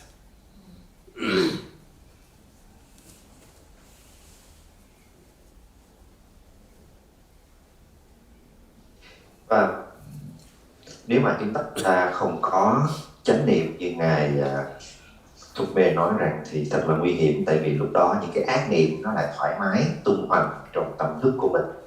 Khi chúng ta có được chánh niệm thì những cái ác niệm đó nó nổi lên, lập tức chúng ta nhận diện và có được cái pháp đối trị để làm tan biến đi những cái ác niệm đó. Chẳng hạn như khi sân hận, giận hờn nổi lên, chúng ta nhận diện ra cái niệm sân hận đó, nếu tiếp tục đi theo nó sẽ làm hãm hại bản thân ta, người xung quanh.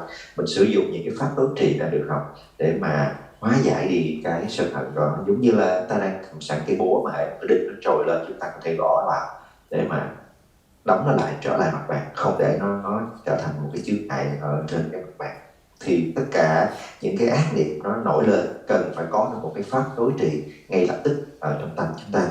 Và để có được điều này thì cần phải có chánh niệm. Thì khi chúng ta có chánh niệm thì rồi chúng ta sẽ có tỉnh thức, và chúng ta có được cái sự tỉnh thức để phân biệt, để thấy rõ cái nào đúng cái nào sai, để mà chúng ta có thể có được cái sự hành sự chính xác ở trong cuộc sống. Nếu không thì chúng ta cứ mãi mê mờ và ôm ấp cái bề ngoài đẹp đẽ, nhưng mà thật ra chúng ta che giấu đi những cái lỗi lầm ở trong tâm thức của chúng ta, và ngày càng lớn lên thì chính những cái lỗi lầm đó nó sẽ là cái ác nghiệp để kéo chúng ta đi xuống những cõi thâm êm. So without mindful and awareness, so we are from beginning to until now, we always go beyond wrong directions. So when we go beyond the wrong directions, that can hurt so much ourselves and also hurt so much others.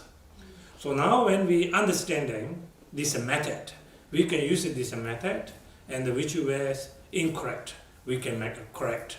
And then that reason we can reduce in order to sub-grasping. Sub-grasping can so much and cause a problem to us, but we never realize because we don't have mindfulness. So when we have mindfulness, and whatever we have fault, we can, in order to recognize, and we can make correct. Như vậy thì kết luận ra nếu chúng ta không có chánh niệm, chúng ta cũng chẳng có tỉnh giác, thì chắc chắn là chúng ta vẫn sẽ tiếp tục đi trên con đường sai lầm. Và điều đó nó sẽ đem đến cái hại lâu dài và cũng như trước mắt cho bản thân ta và những người xung quanh. Khi chúng ta đã hiểu về điều này, chúng ta có được phương pháp, chúng ta có được cái sự áp dụng phương pháp, tức là sự thực hành, làm tăng trưởng chánh niệm và tỉnh giác, thì chúng ta sẽ giảm thiểu đi vụ độc, giảm thiểu đi ngã chấp trong tâm mình.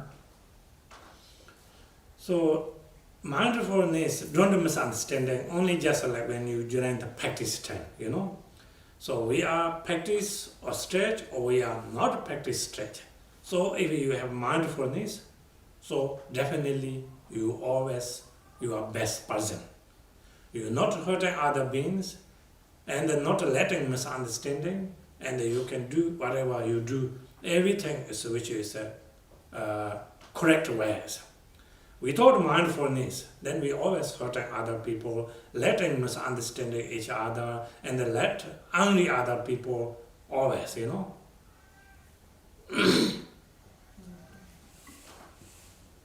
Và cái chánh niệm thì chúng ta đừng hiểu lầm là nó chỉ khởi sinh ở trong cái thời khóa thực hành của mình. Chúng ta có thể thực hành chánh niệm ở mọi lúc mọi nơi, và cái chánh niệm đó nó cũng không phải là dành riêng cho những người thực hành pháp. Tất cả chúng ta cần phải xây dựng cái chánh niệm đó, vì có chánh niệm thì chúng ta mới có được cái hành xử chuẩn xác và tốt đẹp ở trong cuộc sống. Nó không có làm tổn thương bản thân chúng ta cũng như người khác. So when you practice meditation, don't to excitement takes time. Of course, it's very easy to realization or very easy to get something like very quickly result. So not that ways, you know. It's also not safe ways. You can put effort, definitely you can get good result. If you don't put effort, not only just meditation, anything, you know, whatever you're wishing to do, cannot able to get a result. So therefore, you put effort and carry right motivation with generating bodhisattva mind, guarantee you can get good result. So no need to thinking like first step, second step, third step, you know. You can automatically update. You don't need to like thinking, oh, I receive like for example, shamatha meditation, insight meditation, and then Mahamudra, Dzogchen. No need to think that way. You can practice, you can develop everything, you know. If you don't practice, no matter you how much high yoga tantra receiving teaching, no different at all. So that reason I also encourage our students. Main important practice Mundo. We can purify past, present, future, negative karma. Mundo also not just only preliminary. Actually, everything included, you know, if you practice Mundo. Visualization there, meditation there, prostration there, recitation there, everything included. But not many people understanding that. Oh, I finish Mundo one time, so then I pay off everything, you know, not like this. You can make vows. Lifetime I practice as much as I can. I know one, he's not a monk, one Tibetan man. He practiced every year 4 times Mundo. Full time he practiced Dharma. In Bodha Stupa, every day go. Like he said, I think now around 80 years, like little boy, you know. His body is so light and so, he never talk ordinary things, just always holding mala, even somewhere and meeting friend,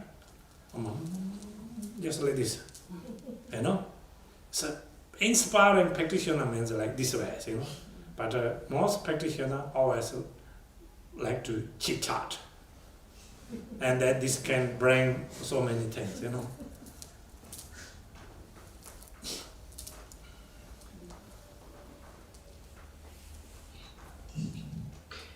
Và khi chúng ta bước vào việc hành thiền thì chúng ta cần phải có thời gian.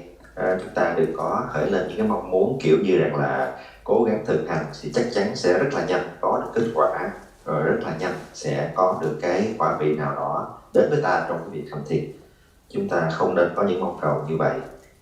Chỉ cần chúng ta phải có được sự kiên trì và sự nỗ lực thì chắc chắn cái kết quả sẽ đến. Khi Thầy nói rằng chúng ta có được cái nỗ lực trong việc thực hành của mình, chúng ta có được một cái phương pháp đúng đắn, chúng ta có được tâm Bồ Đề để thực hành cái pháp tu ấy, thì sớm hay muộn gì cái kết quả nó cũng sẽ đến với chúng ta. Điều gì cũng vậy, chứ không phải riêng ở trong những cái phần thực hành giáo pháp. Và khi chúng ta hành thì đừng nghĩ rằng là chúng ta đã được thọ nhận những cái giáo pháp về thiền định, đã được hướng dẫn về thiền quán, đã được nghe về Đại Thủ Ấn rồi thì chúng ta đã có nhiều kiến thức và có những cái sự khác biệt. Không phải vậy. Chúng ta phải biết rằng tất cả những cái điều đó nếu không có cái sự thực hành thì cũng chẳng có cái gì khác biệt. Quan trọng nhất là phải thực hành, và thực hành Thầy đã khuyên rất nhiều lần là chúng ta cần đi từ căn bản, bắt đầu từ mantra, là một cái nền tảng mà hầu như đã bao gồm tất cả mọi điều ở trong ấy. Nhiều người không hiểu, cứ nghĩ rằng là đã thực hành mantra rồi và đã làm xong hoàn tất hết một lần rồi, và cho rằng như vậy là đã có thể trả được hết tất cả mọi cái nghiệp trước đây. Thầy nói rằng là ở Bồ Đề Đạo Tràng thì biết một vị tăng sĩ thực hành mantra 4 lần một năm, vị làm 4 lần mantra, và nhìn vị vô cùng khỏe mạnh, lớn tuổi nhưng rất khỏe mạnh, tràn đầy năng lực, luôn luôn cầm ala trên tay, không bao giờ có cái chuyện mà ngồi nói chuyện phím với ai bất kể điều gì, lúc nào cũng chỉ chăm chú vào trong việc thực hành. Đó là cái sự tinh tấn, đó gọi là cái sự nỗ lực trong thực hành. Okay, I think we can stop here. Question answer.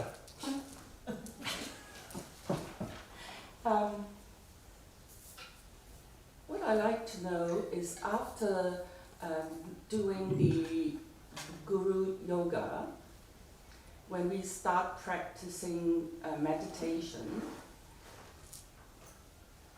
we don't actually think of something in particular. Whatever comes through, we are supposed to be mindful of what's coming through and aware of it. We don't actually have anything particular to think about. Do you mean after meditation or? No, when we are meditating, do we actually have a goal or have something that we need to think about? You mean before meditation? During. During meditation, whatever you use an object, or you need focusing that object. But after that, the mind goes somewhere else. Yeah, that's the reason we talk about awareness and the mindfulness, you know. If you don't have mindfulness, your mind will go away, you can't recognize. Yeah, your monkey mind traveling everywhere. What I'm saying is after Guru Yoga, we sit ourselves down in those 7 gestures. What do we think about? What do you think about? What do we think about? Yeah, that I talk about, like meditation have many different methods. I think we told already number of times, you know. Like for example, that's maybe not clear. You can use... I wasn't here, sorry. Yeah, you can use object meditation. Like for example, you can put any solid form object. Like you can put a Buddha image, Buddha picture, Buddha statue in front of your table. You can keep watching that one. Don't think about like good quality or not good quality, where it come from, don't search. Just watching that image using this object meditation. And another way, you can visualization, even Buddha, in imagination, you can focus in the meditation. And then whatever comes through, recognize. Yes. Yeah, recognize. And then doesn't matter good or bad, you can try to again back to this object. Okay. Yeah.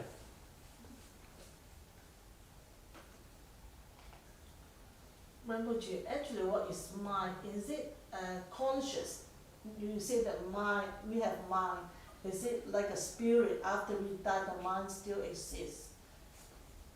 You mean our consciousness? Yeah, is it mind equal to consciousness? Yes.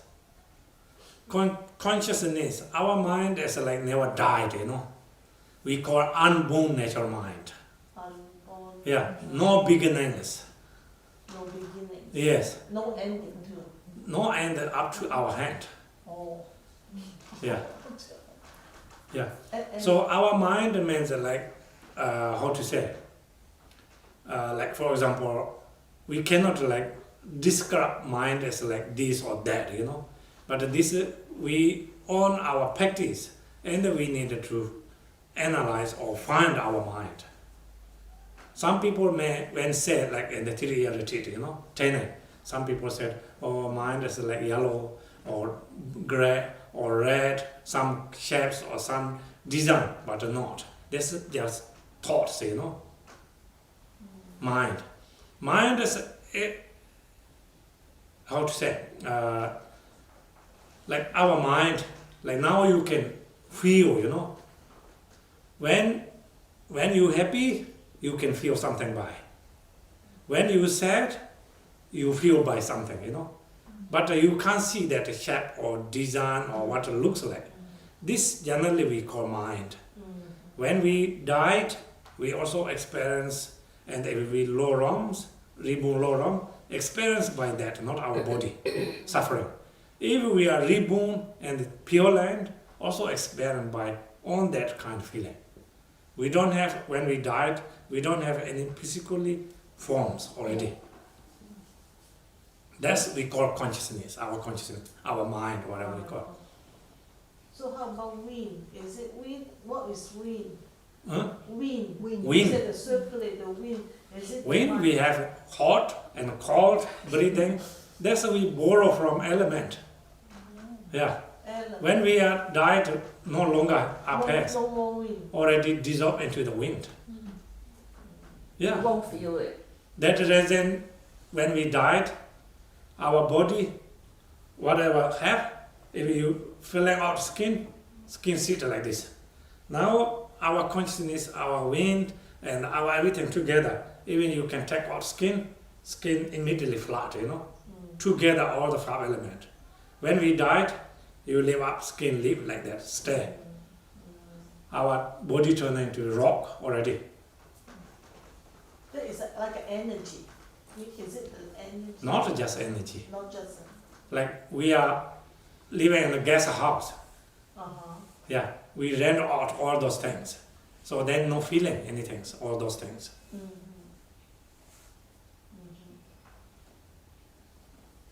So if my thought comes a positive thinking thought, so when I do meditation, I'm happy, I'm enlightened, there's a thinking that way. So how do you manage, or just No, that when you practice meditation, doesn't matter positive thoughts or negative thoughts. Just you recognize, don't try to follow. If you thinking positive thoughts, you too excited, follow, then when you finish sit meditation, still your consciousness hanging there, you know. Or Ross give you something, oh, he's so kind, why he give me, and thinking, oh, how much that value. And when you finish meditation, Sometimes coming. yeah, still meditation, that one, you know. When that thought comes, doesn't matter good or bad, just you can recognize, then you don't need to push away. Just stop there. Just stop there Yeah. and do. Yeah, whatever you use an object, you can focus on again. So how long? That depends on you. Like for example, I told you, you know, last time when I went to Malaysia, one of my students, mother passed away. They called me, and they booked hotel. I stayed there. I cannot able to sleep, and then, like same level that hotel, and they have nightclub. So noisy, you know, bang bang bang bang, different light and then very noisy. I can't sleep. Thinking. Then, everything's really mind, you know. Try to not hear. When you think that way, actually you can switch off, you know.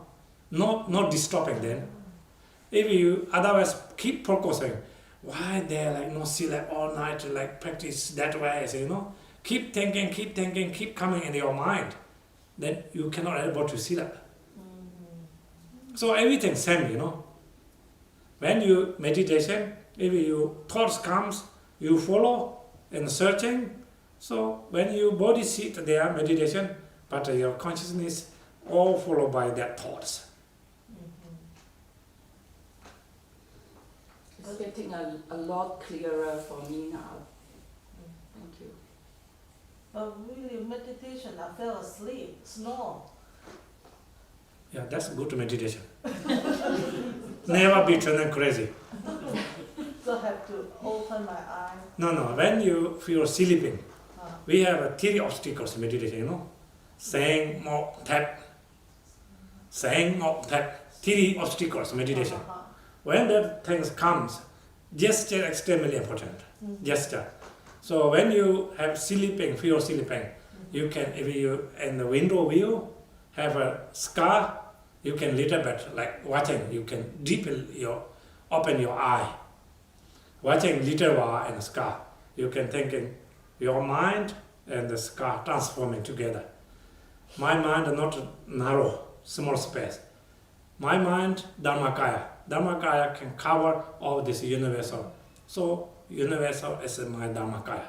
You can little while watch, then again start meditation. If you still feel sleeping, then you little bit exercise and then start short meditation, short start, stop, that way.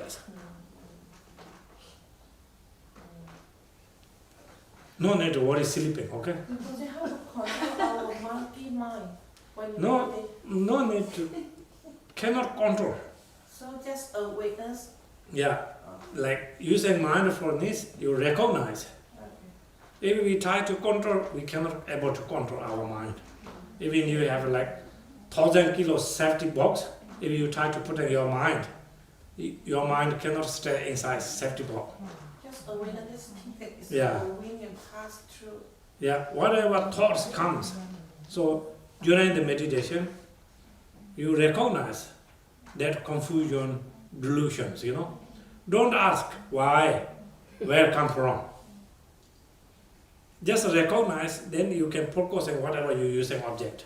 Like breathing, meditation, you can focus on the breathing. With the object, you can use object meditation. And you can examine your mind, what it looks like, what color, what shapes, you know. Also you can focus on that.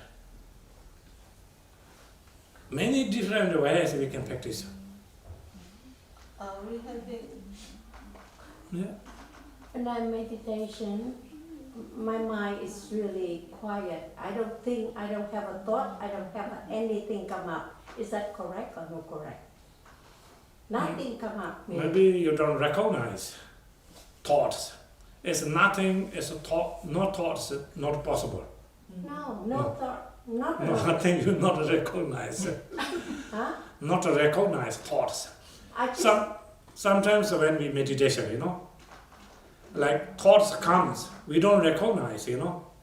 So many people saying, oh, I have no thoughts, I have no dream. That's not true. Unless you are really, really high practitioner, you know. Because that reason we need in order to watching, you know. Everybody have thoughts, everybody have confusions. Recognize or not. Most time we don't recognize. We have daytime, all the delusion, confusion, thought. Night time also we have all the confusion, dreamings. But when we too heavy sleep, we don't remember anything, you know.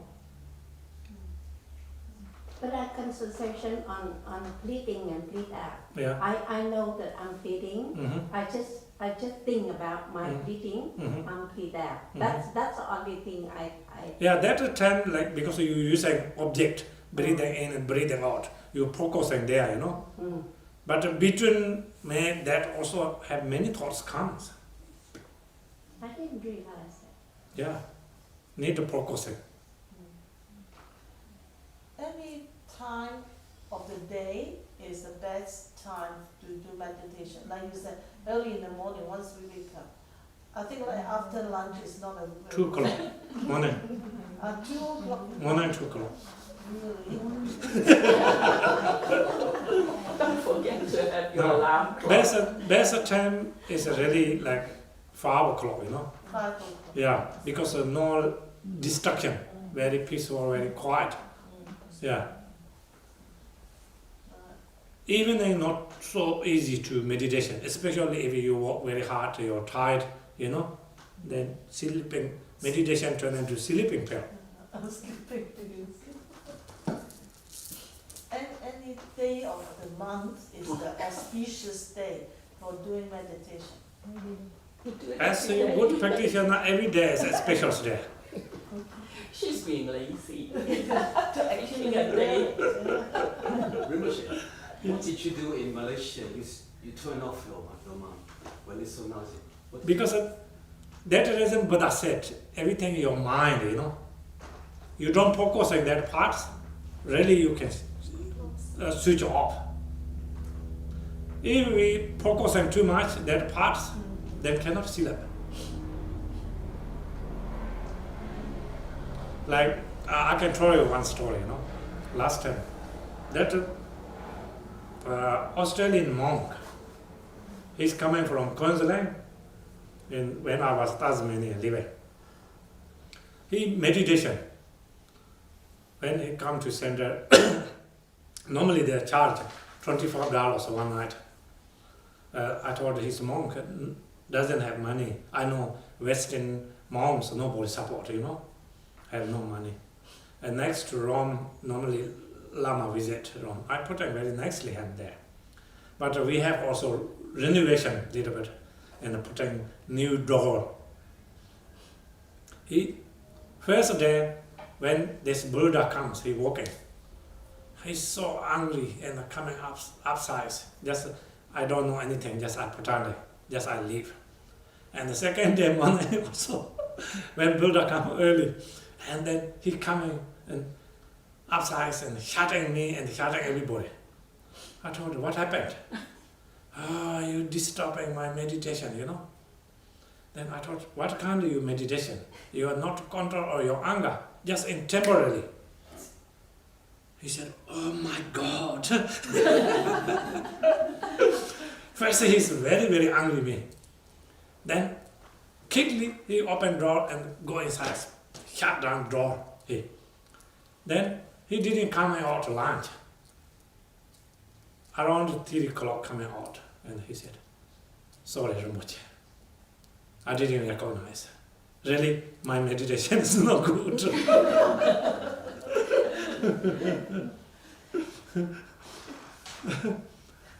So, ask again.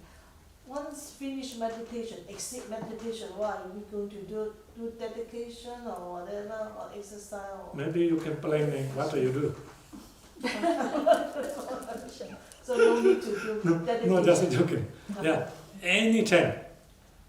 Every time when you practice dedication, very important, Yeah, dedication is like saving. Without dedication, when anger comes, our accumulation merit, burning, destroying, When we are dedication, accumulation merit, anger comes, anger bad, but anger cannot able to distort. You working very hard, you have salary, you put it in a saving account. Then every time your interesting rate going up.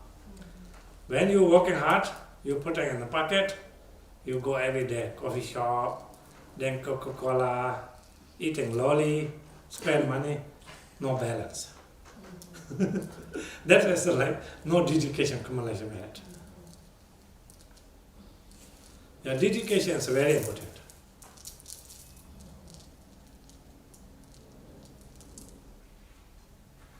Any question, Nirmala? Oh, Nirmala gone. Thank you.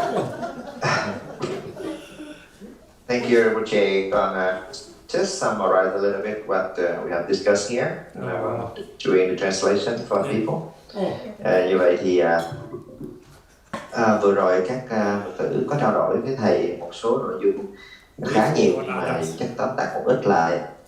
Thứ nhất đó là về cái việc thực hành thiền sau khi thực hành Guru Yoga, đạo sư Yoga, thì bước vào cái lúc mà chúng ta thực hành thiền thì có phải là lúc đó chúng ta không có nghĩ về cái điều gì hết hay không? Thì khi thực hành thiền thì nói rằng là không phải là chúng ta không nghĩ về điều gì, mà là lúc đó chúng ta hãy tập trung vào trong cái đề mục Cái đề mục thì thầy đã từng giảng rất là nhiều lần, là cái đề mục hành thiền có lại là vật chất và là phi vật chất. Đối với vật chất thì ta có thể sử dụng hình tượng của chư Phật hoặc một hình tượng nhỏ nào đó bằng vật thực để nơi cái tầm mắt phù hợp, và chúng ta giữ cái sự chú tâm vào trong đề mục đó. Còn đối với đề mục phi vật chất, đó là chúng ta xây dựng quán tưởng hình tượng Đức Phật nơi, hoặc là Bổn Tôn mà chúng ta ưa thích nơi trong tâm mình, từng chi tiết dẫn đến rõ ràng, và chúng ta cứ giữ tâm mình nơi đề mục đó.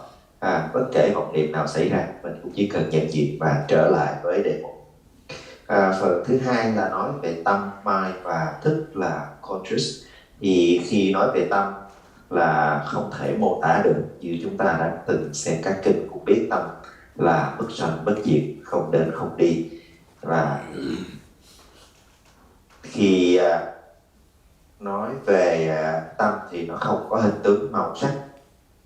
Có những vị đã thực hành một thời gian và nói rằng là thấy được tâm thức là có hình dáng như thế này màu kia, nhưng mà thầy nói tâm hoàn toàn là không có hình tướng, không có màu sắc. Nó chỉ là kinh nghiệm. Trong tâm chúng ta có thể kinh nghiệm được lạc, có thể kinh nghiệm được khổ hoặc là bất lạc bất khổ, nhưng hoàn toàn không thể nhìn thấy tâm bằng hình thức và màu sắc. Tiếp theo nói về gió trong thân, wind. Gió trong thân tướng của chúng ta là một trong ngũ đại, đó là đất, nước, gió, lửa và không. Khi chúng ta còn cái thân này thì sẽ có gió tồn tại trong thân, nhưng khi chúng ta đã mất cái thân thì không còn cái gió đó nữa. Gió có phải là năng lượng không? Thì thầy nói gió không phải là năng lượng. Khi chúng ta ngồi thiền, điều quan trọng là không chạy theo những cái vọng niệm. Có những lúc có những cái niệm nó khởi lên rất là vui, rất là hoan hỷ, rất là an lạc, nhưng điều đó cũng không được phép chạy theo. Tại vì khi chúng ta kết thúc thời thiền rồi thì những cái đó nó cũng sẽ biến mất đi. Và một trong những cái điều nó làm cho chúng ta tán tâm chính là những cái vọng niệm, bất kể nó là vui hay buồn. Do vậy không chạy theo vọng niệm, chỉ chú tâm trên định, nhận diện ra vọng niệm, rồi sau đó nó tan biến, chúng ta lại trở về với đề mục. Rồi câu hỏi là bao lâu thì kết quả? Thì khi thực hành thiền không thể nói trước thời gian, tất cả đều do cái căn cơ của các đệ tử. Thầy nói ví dụ như câu chuyện mà thầy ở Malaysia, ở một cái khách sạn nó rất là ồn ào, thì cái kết quả của việc hành thiền nó giúp cho thầy rất là nhiều. Đó là khi ở trong cái khách sạn đó một đêm mà xung quanh là cái ban nhạc nó chơi, rồi những cái tiếng nói cười ở ngay cửa phòng vọng vào vô cùng ồn, thầy không thể ngủ được. Thì lúc đó thầy hành thiền và thầy đã hóa giải được tất cả những cái tiếng ồn đó. Tức là chúng ta không chạy theo để nó khởi lên những cái sự khó chịu bởi những cái tiếng ồn đó, thì chúng ta cảm thấy bình thường. Còn nếu không thì cứ cảm thấy khó chịu, bực dọc, tại sao nó cứ ồn như vậy, nó quấy nhiễu chúng ta như vậy, và chính cái điều đó làm cho chúng ta bất an. Thứ ba, nói về hôn trầm.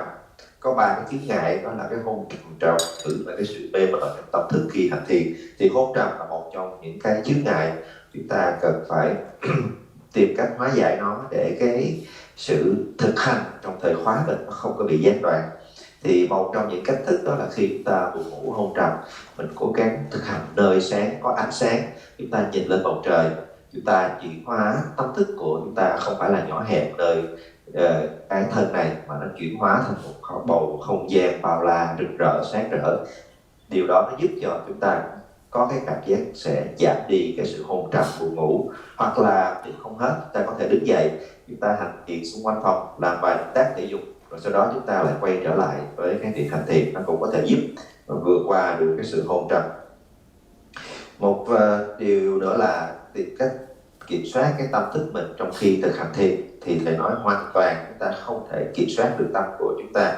Khi thực hành là chúng ta sẽ nhận diện ra bất kể cái vọng niệm nào nó khởi lên từ tâm thức, và đơn giản ở cái bước đầu chỉ là chúng ta nhận diện ra thôi. Chúng ta không phân tích, chúng ta không chạy theo tất cả cái vọng nào, mà chúng ta chỉ nhận diện để nó tự tan biến, mà chúng ta quay trở lại nơi đề mục của mình. Thì có câu hỏi rằng là khi hành thiền còn cảm thấy tâm tự nhiên hết sức là rỗng rang, một cách tự nhiên mà không có bất kỳ cái vọng niệm nào nổi lên, thì thầy nói rằng là trừ khi đã đạt được một cái sự thực hành khá cao rồi thì mới có cái trạng thái đó, còn bằng không tất cả những người đang trên con đường thực hành luôn luôn là có vọng niệm, bất kể là ngày hay đêm, chỉ có điều là chúng ta có nhận diện ra hay không. Cái thời điểm thực hành thì tốt nhất thầy nói là 5 giờ sáng, tại vì cái thời này là cũng cái thời đã phù hợp cho giấc ngủ của chúng ta, và cũng là cái thời điểm mà cái hoàn cảnh, cái khung xung quanh nó chưa có bắt đầu vào cái sự náo nhiệt của cuộc sống, nó không có cái sự ồn ào, nó giúp cho chúng ta dễ dàng thực hành. Buổi chiều tối về thì vẫn có thể thực hành, tuy nhiên sau cả ngày mệt mỏi thì cái việc thực hành vào buổi chiều tối ban đêm nó dễ hôn trầm, thường ít có kết quả.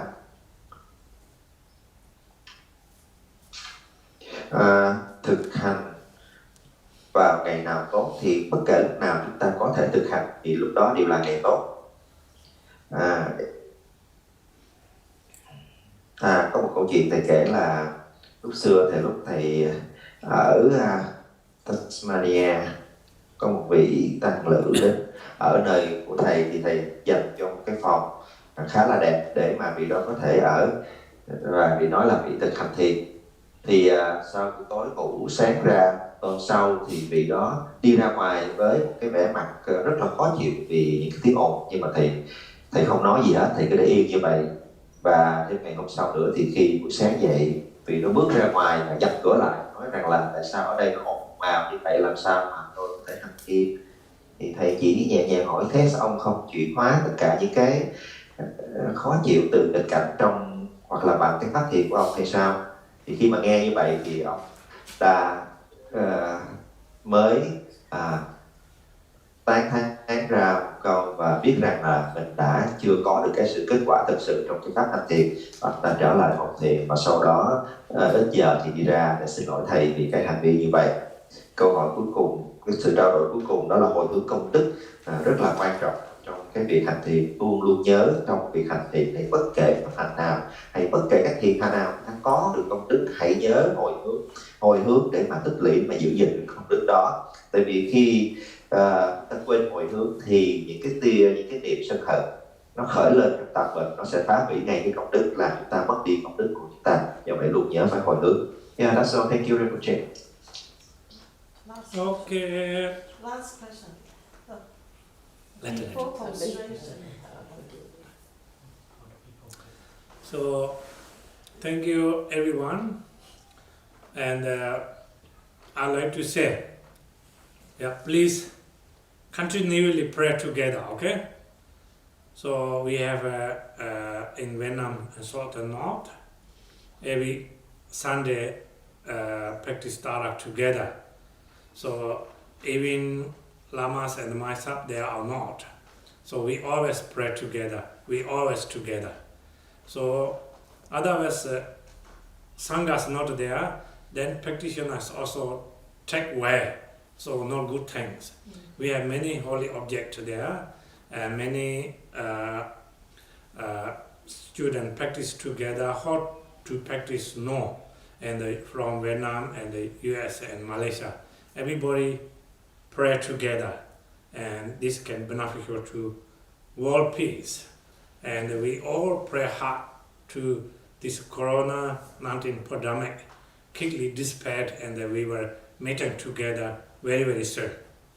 If you don't practice diligently, then we don't know it takes a long time or comes together or not.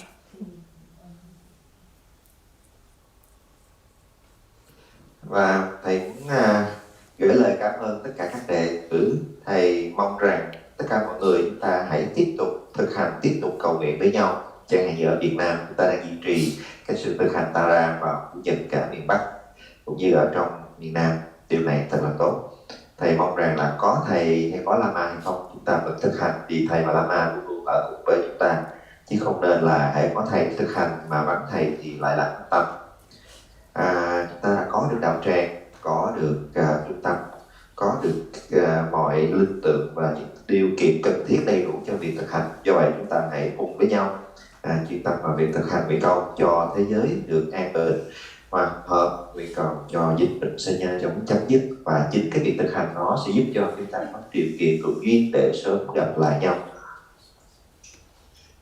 Yes, So Premata. we should do meditation first in the morning and then prostration and so forth. Like I just said, it's a sequence like that. Yes.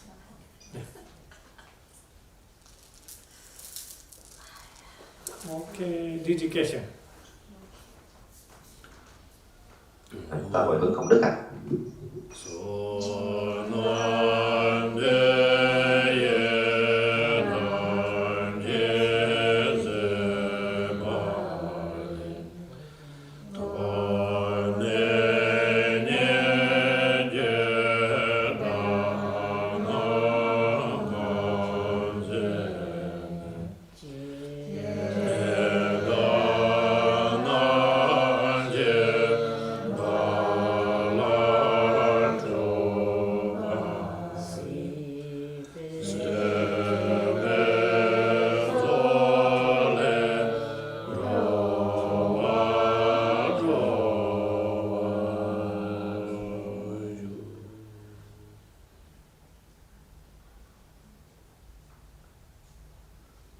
Thank you. Thank you, Rinpoche. Thank you.